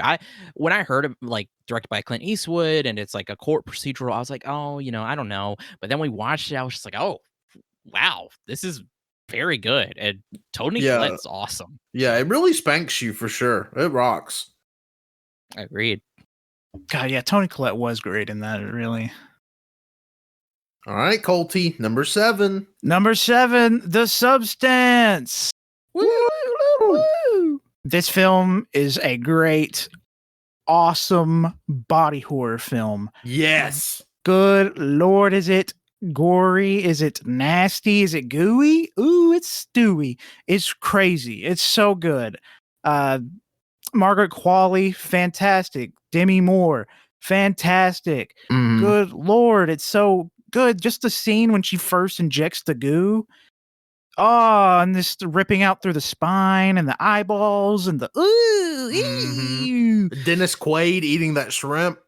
Oh my God. I ain't never wanted seafood less in my life. Oh yeah. I will say he was dripped out the whole movie. He got that shit on though. He was wearing that shit the whole movie. Like, as much as Dennis Quaid is like fucking awful, he was great in this movie. Yeah, like, because he was just not playing a character.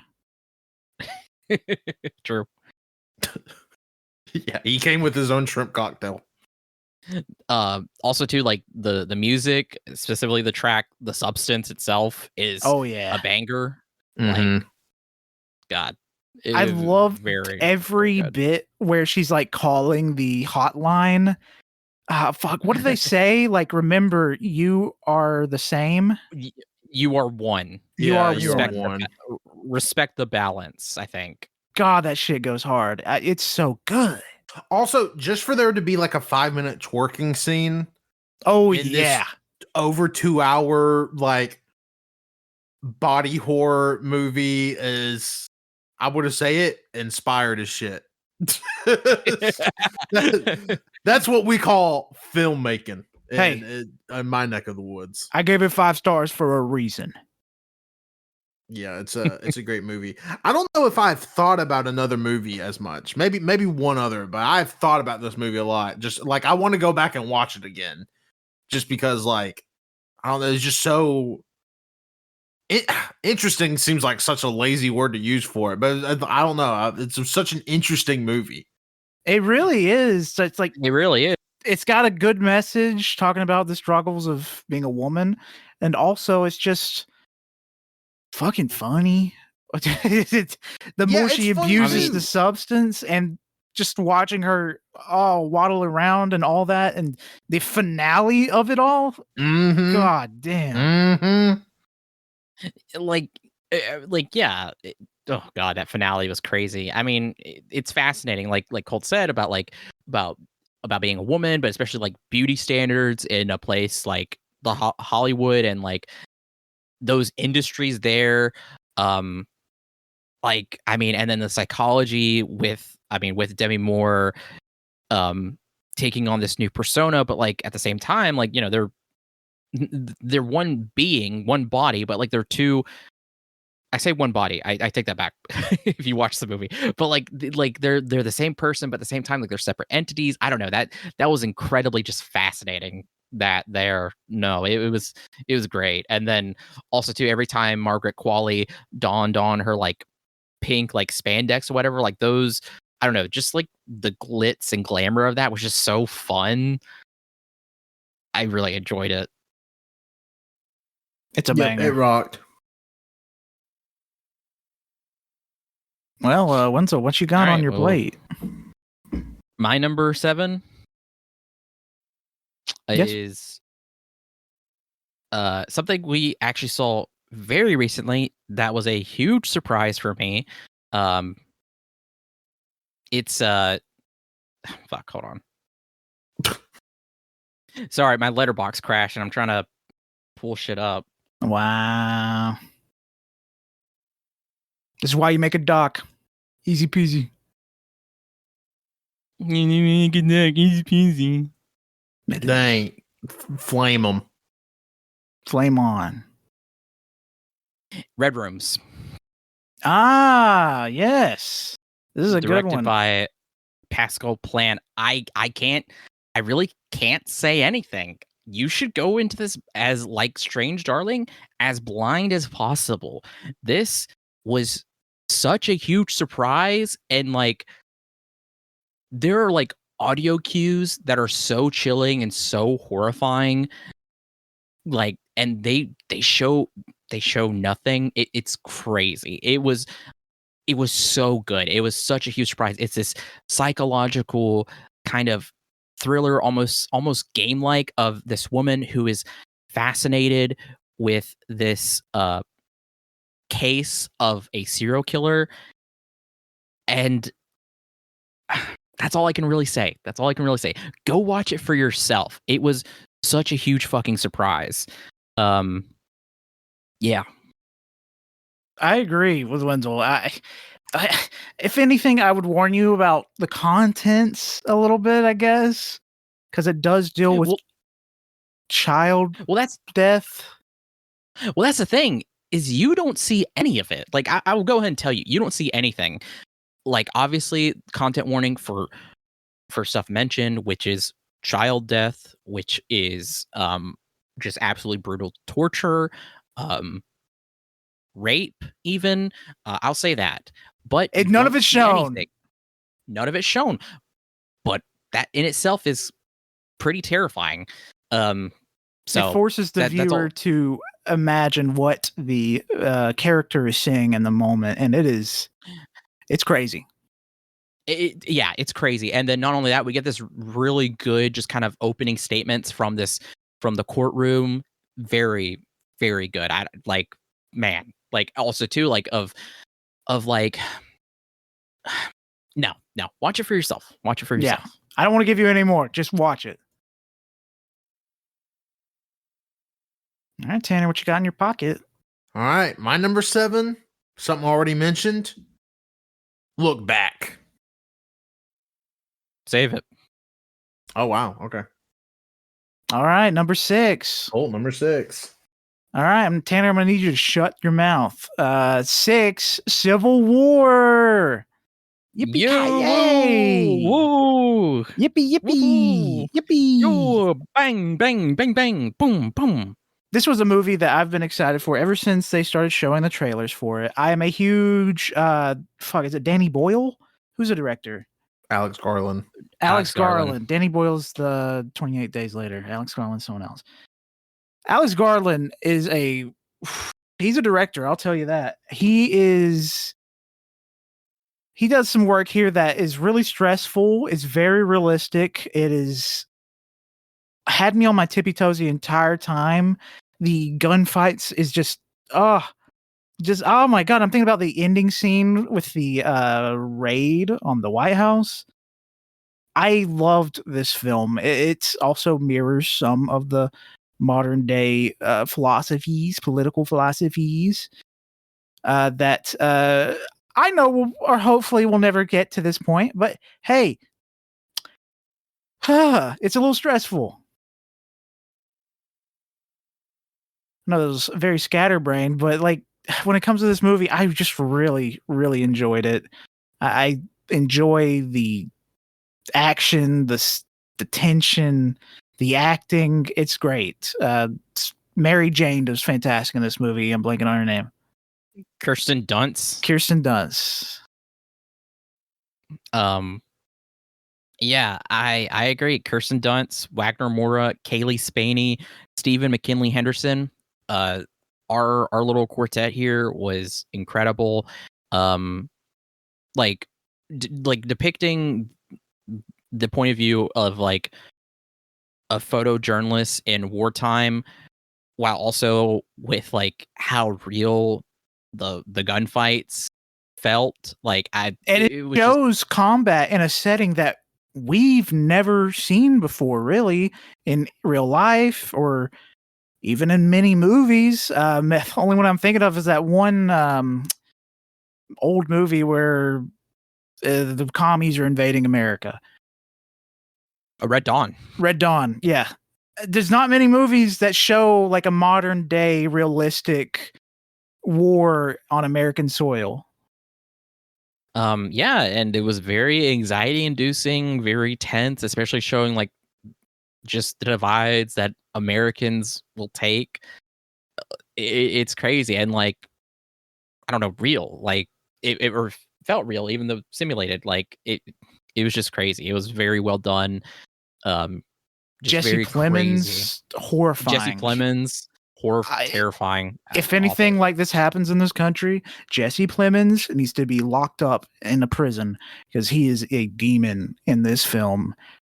Just what kind of American are you? Pop, pop, pop. I'm racist. He doesn't say that, but it's basically what happens. By far the best scene in the movie. Whatever. I mean, I do think it's top scene, like one of the best scenes in the movie. But the whole movie's good, in my opinion. I fucking love it. I think the whole movie good. It's good. The whole movie is good.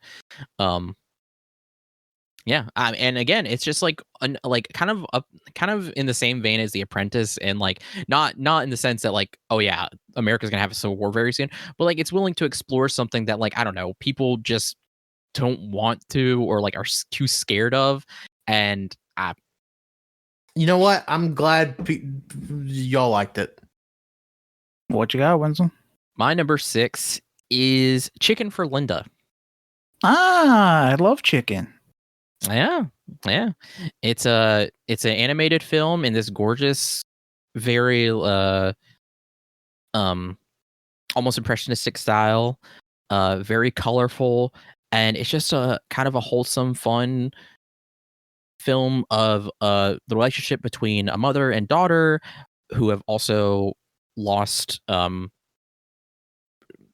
husband, her father, and kind of them coming together, and also to like kind of exploring the silliness and absurdity of his even his death, and not necessarily making fun of it, but like making light of it and learning to still love and appreciate life, and it just and I mean, and we also get this song sequence with it that's really good. Just a wholesome, fun movie, and still very sad, but still very good. Yeah, it's fantastic. I really enjoy the scene when they're getting the stuff off the truck. Personally, it's one of my favorite scenes in the movie. It's just a good movie. They get in the trees. They're going crazy. Chicken and thievery too. And the way that they draw chickens is very funny. Also, another thing that I think more movies need to do is let children voice children. Sure. I thought the performances were very fun and sweet here with the kids. Amen. Yeah. Well, Tanner, what you got in your pocket? My number 6. Challengers. Oh, wow. Good Lord. What a good movie. Felt like my heart was going to explode the whole time. Amen. Zendaya got these white boys on a leash. Yeah. I mean, just man, the movie moves at such a phonetic pace. Like it is quick. I mean, it's bam, bam, bam, bam, bam, bam. I mean, it's just hitting you, all your senses. You can taste this movie when they're in the fucking hotel room and they're like sweating and they're like fucking smoking cigarette. I can smell and taste that shit. I'm like, I've been in that room. I know what that is. Good Lord. Just a fucking incredible movie. I don't know what else I can say about it that hasn't been said in other forms. I think it's pretty universally one of the most beloved movies of the year. But good Lord. Also just like tour de force. Zendaya, Mike Feist, and Josh Yeah. O'Connor. They went absolutely stupid sicko mode in this. Shout out to Luca. He loved making crazy movies. Yeah, Luca Guadagnino, something like that. Ooh. Yeah, but fuck me, I love Challengers. Such a great movie. I love Challengers too. There's so much awesome stuff going on here with fucking the soundtrack being made by 9 Inch Nails man, Trent and Reznor. Trent Atticus Reznor, Ross. and Atticus Ross. And then there's techniques in this film that I really enjoyed that I was thinking, like, how did they film that? It's the one where they're bouncing the ball and it looks like it's hitting the camera screen. Oh yeah, the way they shot tennis in this movie was fucking incredible. It made It actually me want made to me watch interested tennis. in tennis. Yeah. Yeah. And tennis, as somebody that likes sports, holy shit, is tennis boring to watch. Dude, for real. And no context, the racket scene at the end of the movie where they put the ball in the hole in the racket, my brain exploded. Mhm. Hey, Dude, dude, when that scene came up, Colt didn't know what was happening because I was gasping, and I told Colt, I was like, literally, that's the signal that he did to show that he freaking got with Zendaya, and it was just so crazy. There was a specific sequence where the camera is like basically like it's like a glass floor of the court, and they're like playing, and that looked so just crazy. There's also the one where the ball is flying into Mike Faces' hand. Looks so good. This movie it was incredible. Like best shot movie of the year. and I will say too, with those sequences like that of them specifically, like I said, specifically the one where it's like the camera is beneath them, the tennis court, and they're like on each side. It reminded me of like a painting. I'm like, this is like stuff I would love to just paint. It is so just well done, so cool, just so much style. Like my God, man, this movie was incredible, dude. For the longest time, it was in my top 10, but I've watched so many movies that are just as great that it kind of moved out. But my God, man, it fantastic, so good. All right. Top Colty, 5? Top 5 time. I think I'm going to have to be told to shut up because I'm talking about Dune Part 2. Shut up. Yep. My number 5 is Zone of Interest. Ooh, yay. You can talk about it. This is directed by Jonathan Glazer. We've also watched another movie of his last year called Sexy Beast. That was very good. Such a great movie. But Zone of Interest explores the kind of the mundane everyday life of the commandant of Auschwitz, Rudolf Höss, and his family, and as they're right next to the concentration camp. It is incredibly just a film that doesn't show anything, but you know the horror of it. You can feel and experience these really just crazy nighttime sequences, and then an ending sequence that like chills you to the bone. So good, crazy ass, just incredible movie. I agree. That final scene, every time I think about this movie, I think of that final scene immediately. Just the shots of the modern day camps, showing them cleaning. And it just comes back to the 1940s of him looking in that dark stairwell. God damn, that is like perfection. Like that is a perfect scene. Like it is so crazy. Just, and then like, you know, I really don't want to give too much away, but just that choice of like him just staring into absolute darkness, and that darkness just kind of staring back at him, and it's just crazy. What's interesting though is I want to read the book, but apparently I heard that the book and the movie are completely different, and a lot of people actually suggest you watch the movie and just kind of avoid the book. The book's not about the Holocaust. It's just very different. I still want to read it because I'm just curious. And it's also called The Zone of Interest. Written by Martin Amos. I'm not sure, but yeah. I want to check it out. But go watch The Zone of Interest.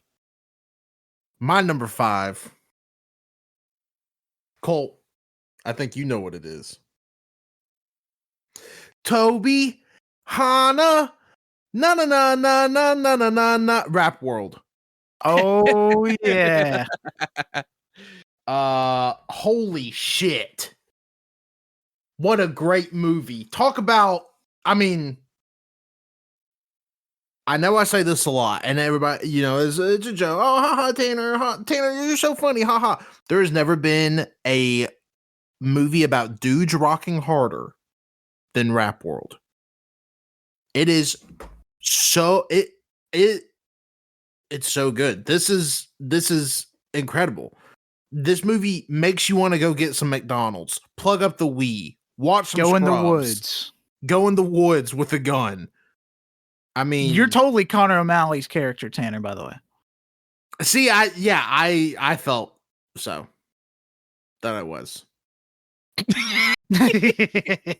The movie's so funny. It's so talk about like laughs per minute, like we did with Hundreds of Beavers. This is like laughs per second. I mean, you're laughing the whole runtime. It's only 56 minutes. Yeah. It's super short. It's on YouTube. Yeah, it's on YouTube, so you can watch it. But it's so good, so freaking good. Yeah, I can't say enough good things about it. You just need to go watch it. I didn't know who Connor O'Malley was till I watched this, and now I've watched, like, yeah, I just he wasn't like a name that I've seen his face. The name didn't register with me. Wow, he's a legend in the comedy world, man. I was gonna say, me and Colt talk about him all the time. Dude has been in so much. He is so funny. The earliest thing I remember seeing that you've seen as well, it's the classic Vine where he says, "I've got the power of God in my hands." And he points a revolver at the cop car. I mean, yeah, again, just didn't connect name to face, whatever. But I watched he also released a stand-up special last year called Stand Up Solutions, which is also phenomenal. You should watch that. You should watch The Mask short that he released. Corey's as well. He did an episode of like Stabby's World. He's also in I Think You Should Leave. Yes. But yeah, he's phenomenal. He's hilarious. But yeah, this is genuinely incredible. I put on the Toby Hana music video from the end of the movie at least once a week in the house. Amen. You got to do it as a memorial. Wait, is that why Bells is so fucking stupid? No, that's why she's smart. She's getting smarter. Sorry, that got too real. Let's cut that out. That was too mean. Hana, no. Don't tell Bells that Wenzel called her stupid. Hey, I won't. All right. But Bell said, "Don't tell Wenzel that she pissed in his bag." Oh, I thought something tasted weird. I don't understand that. All right, we ready for number 4? Number 4 for me. This was a film that we watched at the beginning of the year that Tanner did not watch because he's a coward. It's Kingdom of the Planet of the Apes. They got a kingdom in their apes. What the flip? This film is fantastic. It's a great continuation of the original remake trilogy. Oh my gosh. From Noah to Raka, Suna, all these people. Proximus Caesar, Jesus Christ. Kevin Durant is a crazy dude. Kevin Durant, that's the real guy. But Proximus Caesar, the entire ending segment with him, good Lord. I think about it every now and then. I'm just think, Noah, you are worthy of to be the next in line of Caesar if you are his descendant. I agree. Again, go listen to our Kingdom episode. Kingdom was, again, fantastic. One of my lot of movies are my favorite movies of the year. Kingdom was so good. Proximus is like probably up there with Koba and being one of my favorite movie villains. What I love so much too about Kingdom is that it's like I've read a lot of like sci-fi kind of old adventure like novels in the past. It feels like that. That's what it feels like an old sci-fi adventure novel. It's so great. If you haven't seen Kingdom, go watch it. Looks fantastic too, by the way. Just an incredible continuation. I'm excited for the next two movies. Please, for the love of God, let's have this trilogy and let's have another trilogy. I'm really loving these apes because it sets up a very interesting storyline. Like, I'm super excited to see what the hell happens next. And then also too, like the stuff with the humans is also incredibly fascinating. The woman who plays May or whatever, she was great. Like, just, oh man, it just so good. Such a surprise, honestly. Ready for my number 4? Number 4. My number 4 is She Is Still Here. Ah, there we go. Yep, the official Genesis Pete Orridge documentary. We talk about this a little bit in our Sidewalk episode. We talk about it here and there. What can I say? Just a huge surprise. Fantastic doc on a beautiful artist. Incredibly influential. Absolutely. Hell, you can even go listen to our best songs, because there's even a connection there with this as well. Just, again, a huge surprise, going through this Genesis life and their legacy, and just some, I don't know, just a great another fantastic just trans story. Really good. God, like, and then when I think about it too, it just makes me want to cry, because, like, again, like, just some beautiful words were spoken in it. I think everybody can relate to that. Like, again, makes you question, like, why can there ever be transphobia? Why, like, like, there should be, we can understand each other. We can, but people are going to be evil, and they need to fucking die. So, amen. All right, Tanner. My number 4, let's just say it's a bit of a popular. Oh movie. God. It's Wicked. All right. Yeah. Surprise. I'm tuning out. Surprise. I fucking loved Wicked. Yeah, it's incredible. Vibrant. The songs fucking rock. I didn't feel the runtime at all. To be frank, I actually wish it was longer. What the fuck?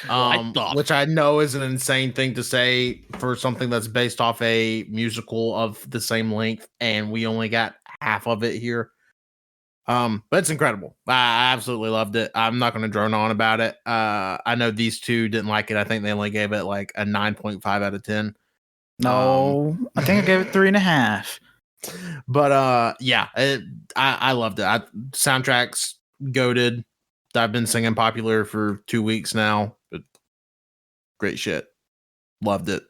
Can't wait for part 2. Gonna go see him in Birmingham because they're bringing the national touring show to Birmingham in September. Gonna go see that too. Oh, really? Did if it was a different movie. That's pretty cool. Popular. I mean, if you want to go hear me and Colt's thoughts, we talk about it in our Glicked episode, and then we also talk about it in the worst of 2024 as well. Gives you a little idea where we stand on it, but it's a surprise. It's not exactly the worst of 2024. Yeah, we're not saying it's the worst. We just think it's overrated, personally. Yes. But yeah, Popular. All right, we 3 in. Number 3. Number 3 is a movie Wenzel can finally talk about. It's Conclave. Woo, woo, woo. Oh, Brian wow. Fentanyl does a great job here. He is the Pope's right-hand man, and he's going crazy. No, it's a wonderful little, like, drama that keeps you on the edge the entire time, just seeing like what the fuck is going on. Because I don't know anything about the system when it comes to getting a new pope. I thought it would be like the Dalai Lama. Which pope's toilet did the last pope use? You're now the reincarnation of the pope. I don't know, but this was a nice. Is that really how you thought choosing the pope went? No, it was a joke. Okay, you were saying it kind of serious. You went in a lot of detail. No, I just knew that they put fire or smoke in the air. That's all I really knew. Okay. You know what, Cole? I'll let you cook. I mean, if he doesn't know the process, he doesn't know the process. You think I'm Catholic? You don't have to be Catholic. I mean, how do you choose anything? Conclave was great, though. Ralph Fiennes, Ryan Fiennes, great actor here. He showed no chi-chi. No chi-chi, just choo-choo. Just a little cho-cho. He doesn't show any cho-cho. Yeah, a little cho-cho. There's no cho-cho. Ripped fucking cigarettes in this movie with rocks.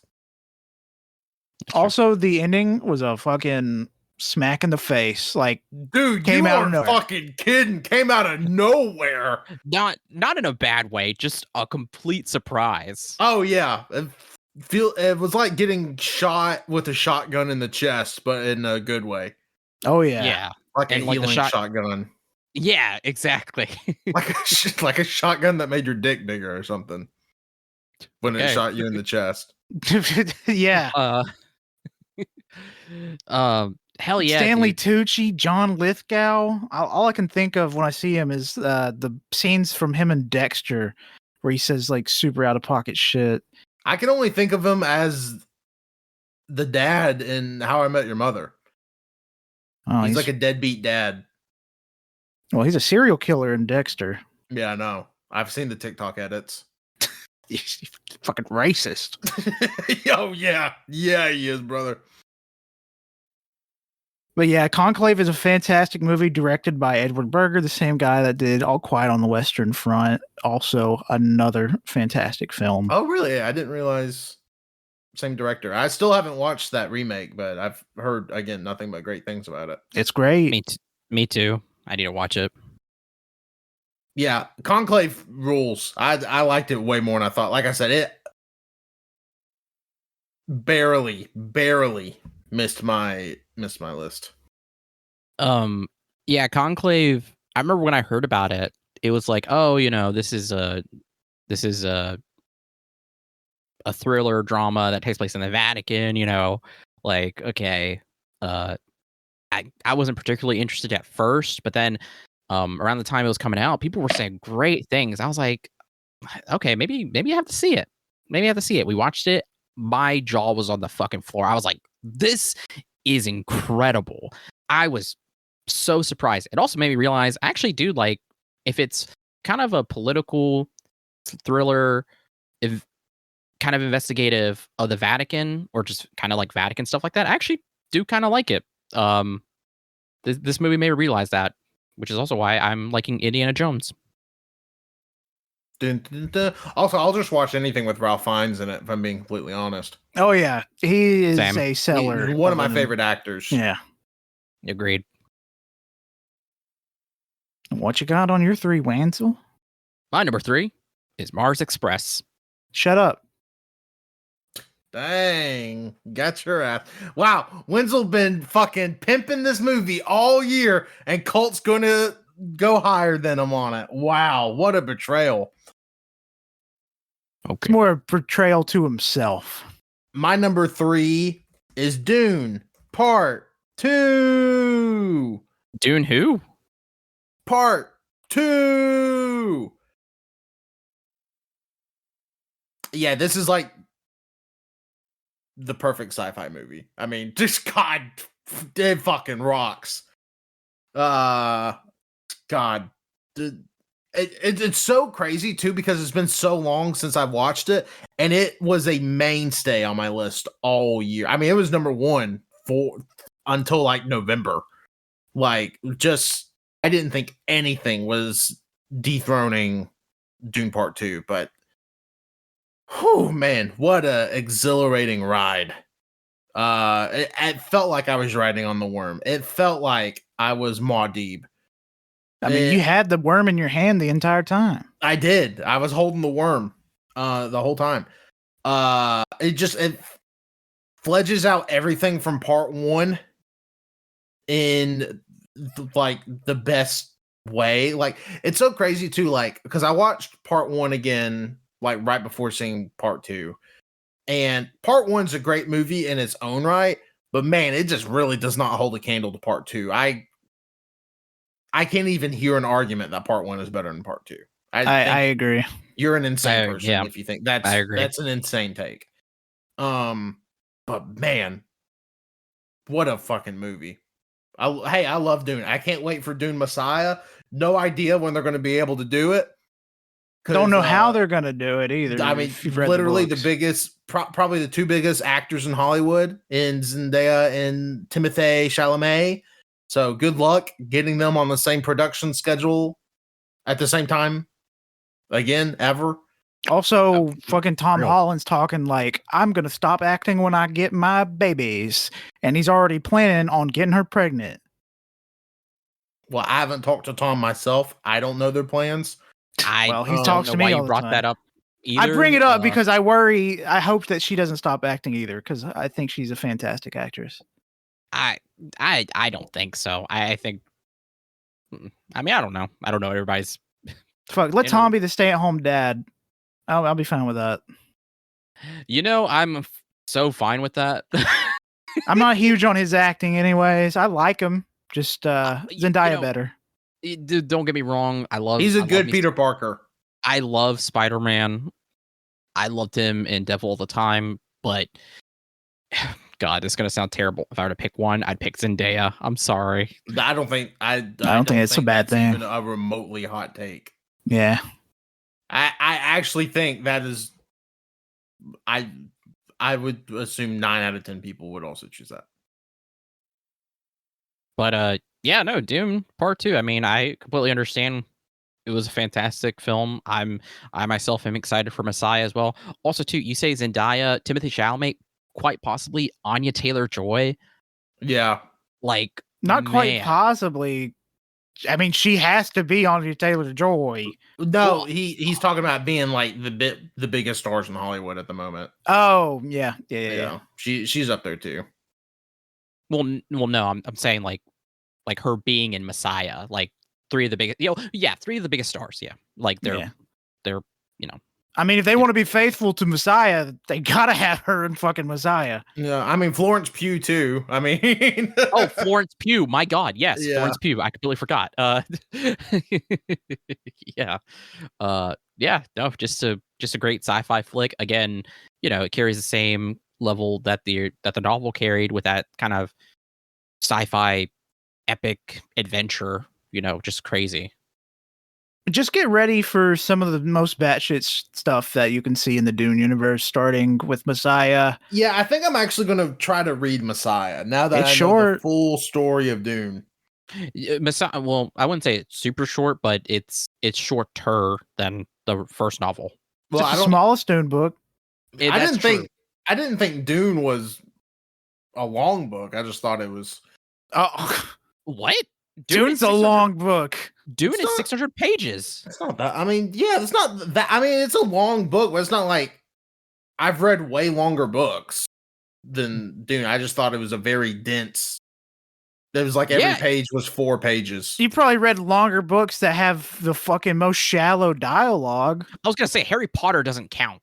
I've read other books besides Harry Potter. Name one, you bitch.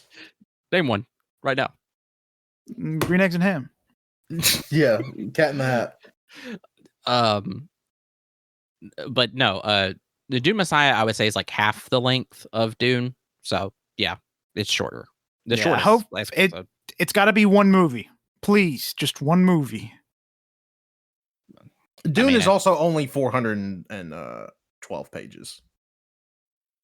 Really? Yeah.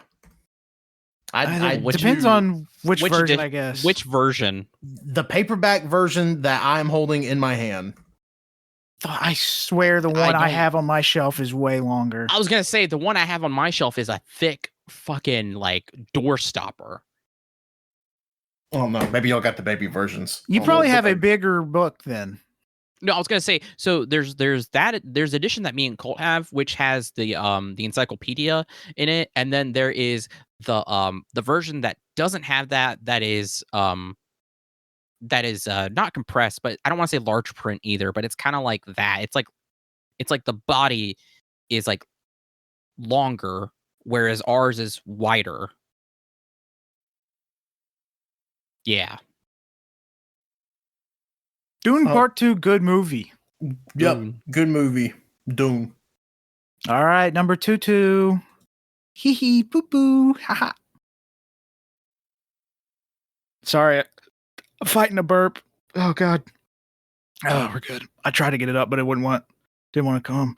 Number 2 for me is a movie that I was waiting for the longest time. It took nearly 10 years to get made, and we're probably never going to get a sequel ever again because moviegoers are pieces of shit. And that is Furiosa, a Mad Max saga. Oh wow.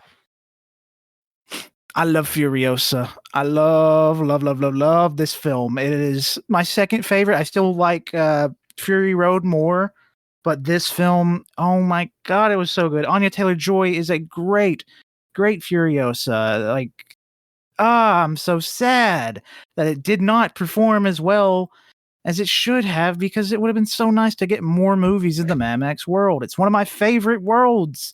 And we're just not going to get any more because George Miller's old and he's got to make Happy Feet 7. Chris Hemsworth also rocked.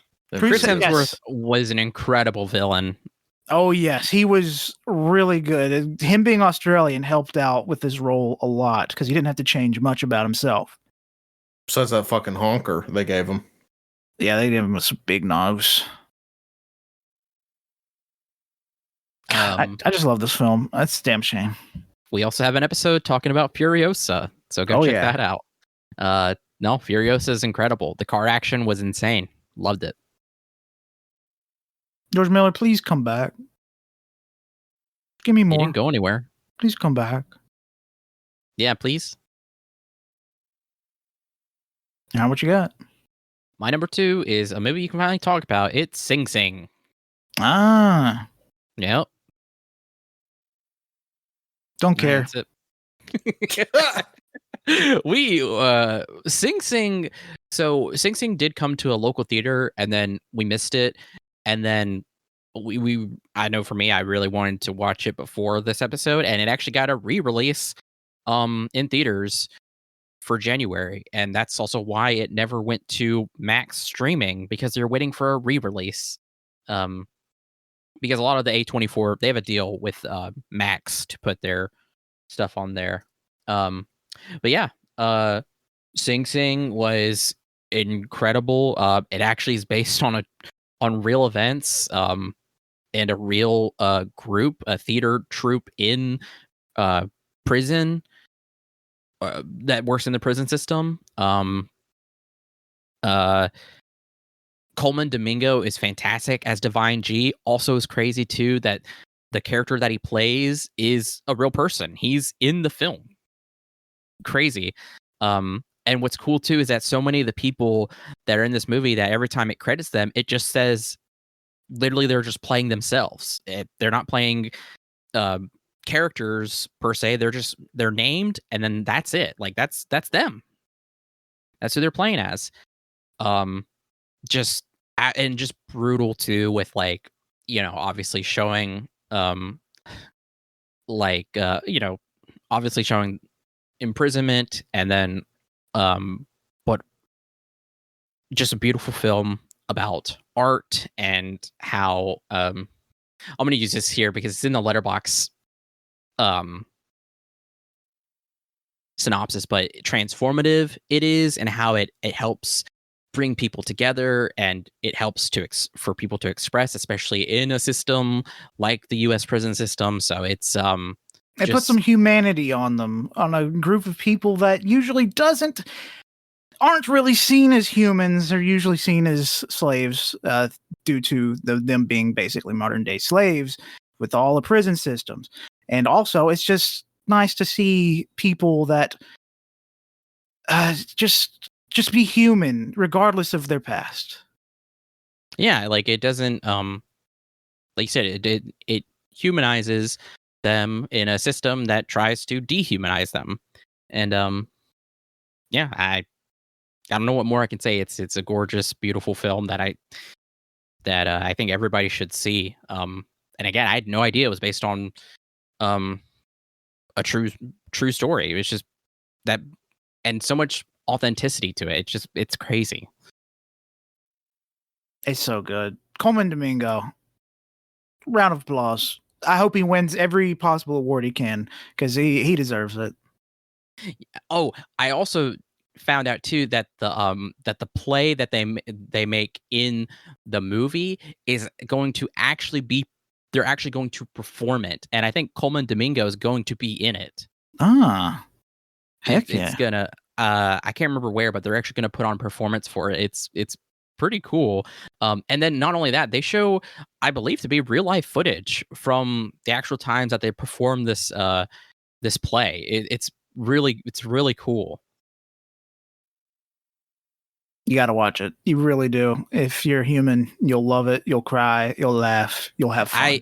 I definitely cried, and everybody could probably guess there's a specific scene in there that's so good. I mean, I cried at a lot of spots, but God, so good.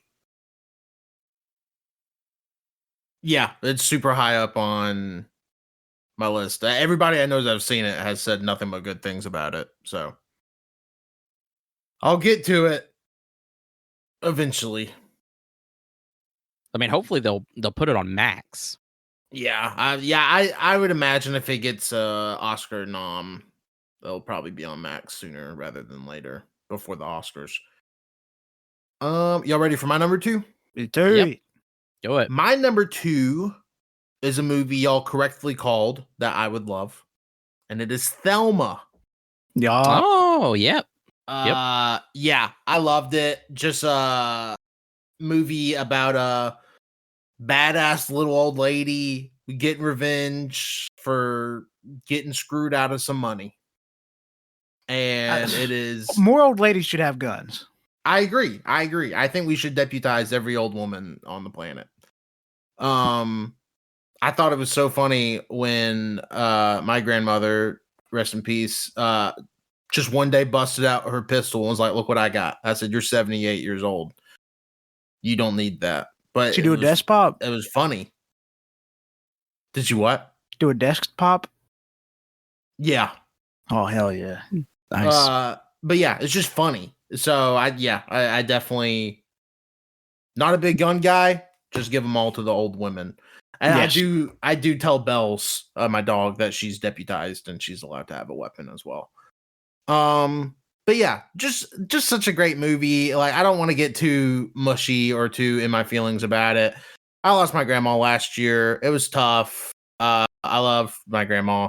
This movie reminded me so much of her. And then the end of this movie where they show the real life footage of his grandma Thelma saying the stuff about the palm trees that the Thelma in the movie says, just really got to me. I cried like twice during this movie, and I really don't cry at movies a ton anymore. But I cried twice. Yeah, just a great movie. And super funny too. Like funny, like it's tense. It's low stakes, but still tense enough to be like, ooh, what's going to happen next?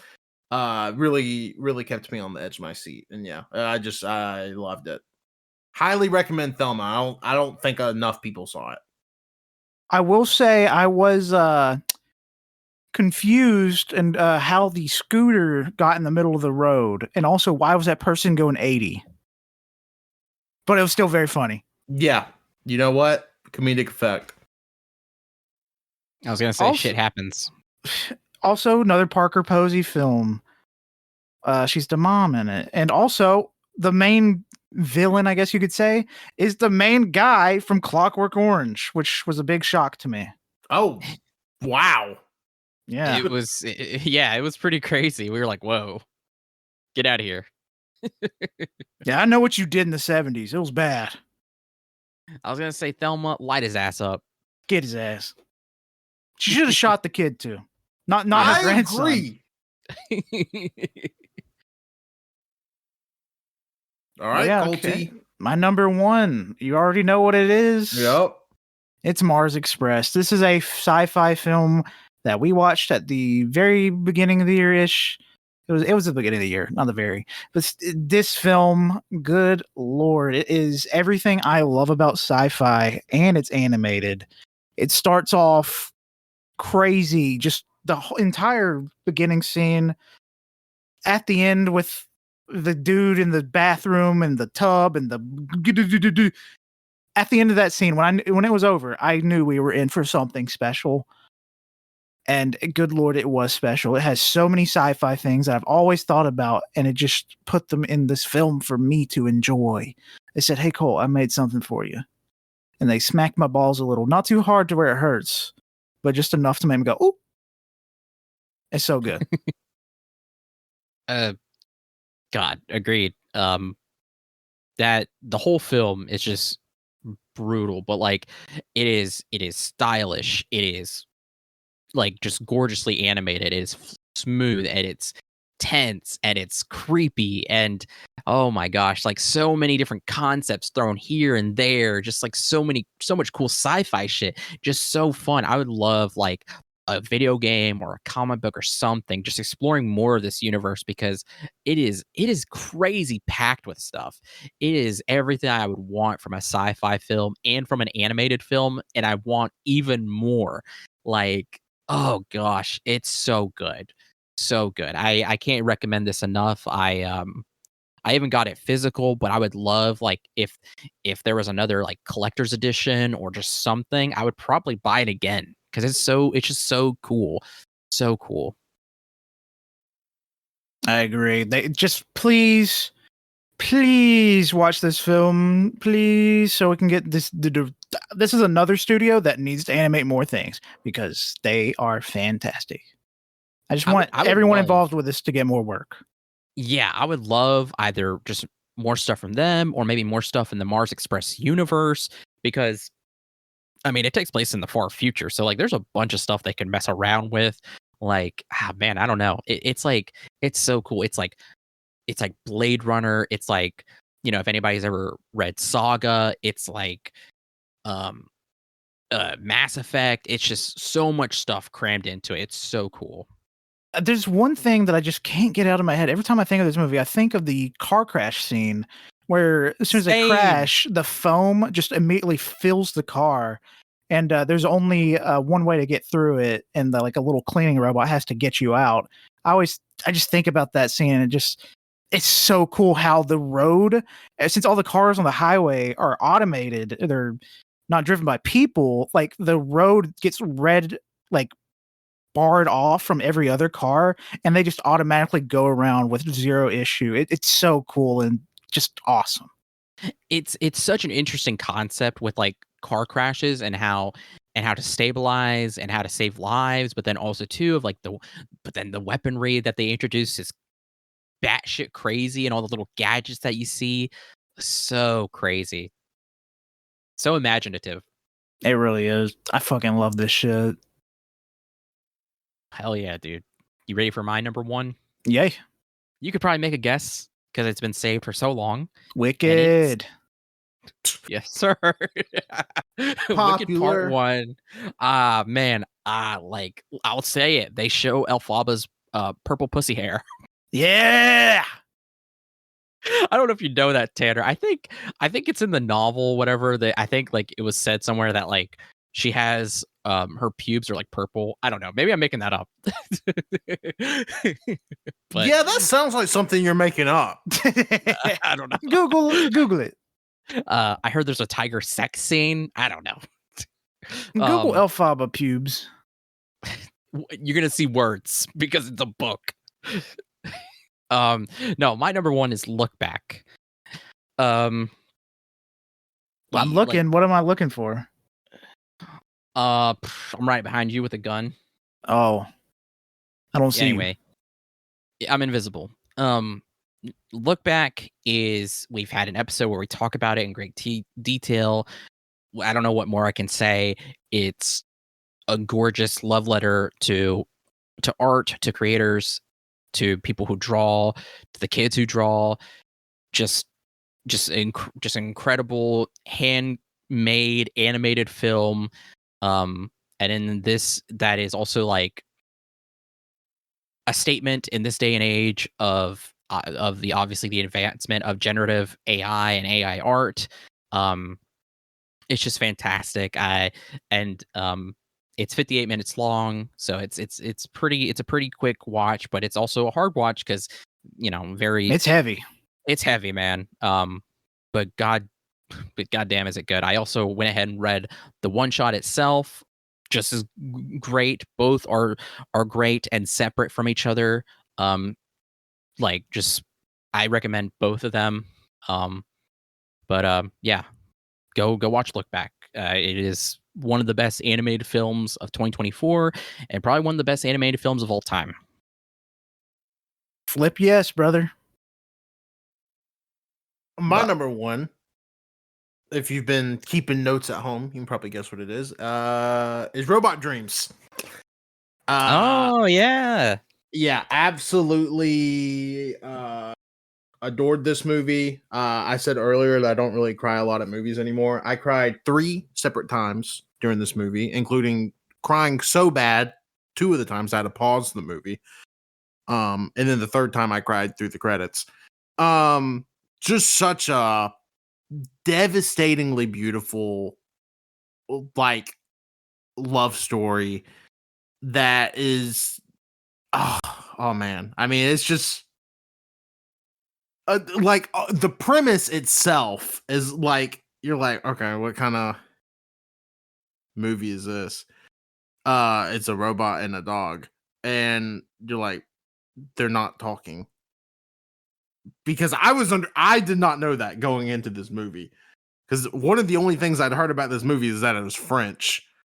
I was like, okay, well, it's going to be a French animated movie. Nah, they don't fucking talk. There's some songs that play, but there's no words the whole movie.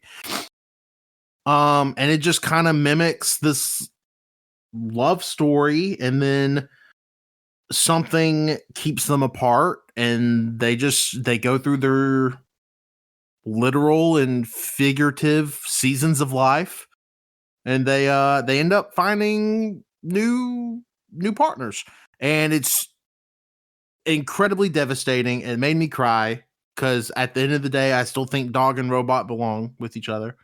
But yeah, it's just it's incredible. It's absolutely incredible. I've heard a lot of good things about this movie through the years of just people getting to see it at festivals and screeners and all sorts of stuff. I think it was nominated for like best animated feature at the Oscars last year, maybe. But it just went wide last year. But yeah, it's incredible. Go watch Robot Dreams. I mean, don't get me wrong, it's kind of a heavy ask.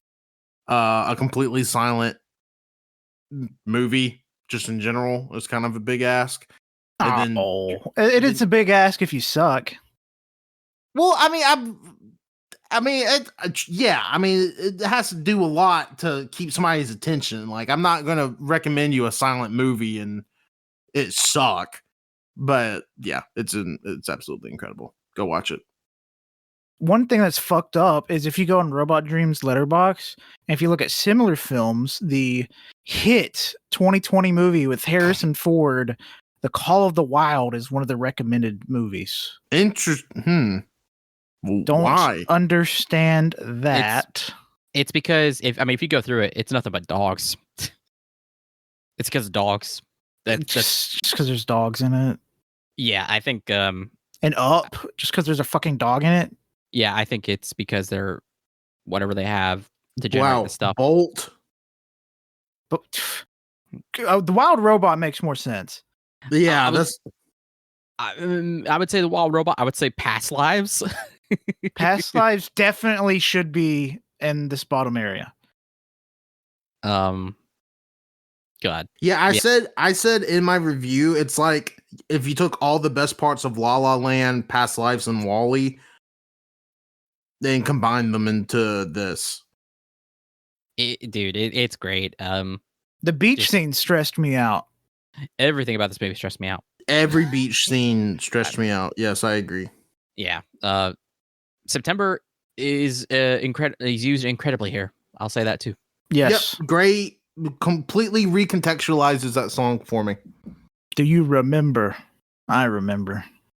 Yep. God. Also, just notice all three of us have an animated movie as our number one of the year. Three different animated movies. Well, Animation last year was incredible.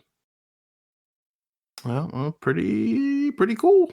I mean, we're gonna watch a 2025 animated movie tomorrow. Yep. It don't All right. stop. Well, there you go. That's it. Those are our top 10 2024 movies, top 5 honorable mentions, and top 10 first time watches of 2024. Oh yeah. God damn, this episode was probably going to be 4 fucking hours. It's definitely going to be 4 hours. If you made it this far, thank you so much for listening. We are the AYCH podcast. You can find us on SoundCloud, Spotify, Apple Podcasts, Overcast, and YouTube, where we upload all of our podcast episodes, including our VODs from our twitch.tv/allyoucanhear, including the instruction booklets, VODs, and all of our podcast episodes are up on there. You can follow us on Bluesky at aychpodcast.bsky.social. I think you can still follow us on TikTok at AYCH Podcast. If not, sorry. Follow us on Instagram at AYCH Podcasts. And again, follow us on YouTube at All You Can Hear. Again, thank you so much for listening. Go back and listen to part 1, part 2, and part 3 of our AYCH Awards of 2024, where we cover our best songs, our favorite video games, and our favorite books that we read from last year. And lastly, you can follow me, Wenzel, on Bluesky at worldofwenzy.bsky.social, and you can follow my Wenzel's Essentials on Bluesky as well, wenzelsessentials.bsky.social. My link tree has links for everything, including my Goodreads, Letterboxd, and music board. My name Colt. Follow me on Bluesky at Colty99. Watch some movies. Watch all these movies. Just watch them all at one time. I agree. Only one bad movie was talked about today. Yeah, Wicked. Okay. You can follow me on Bluesky, Tanner1495. You can also follow me on Letterboxd, Tanner1495. This year, I challenge you, maybe watch a movie in a genre you're not super familiar with, or maybe even don't necessarily like. Maybe it will change your mind. Yeah, agreed. Go watch some movies. And thank you for listening to this and to all of our AYCH Awards of 2024. We really appreciate it. Bye-bye. Bye-bye.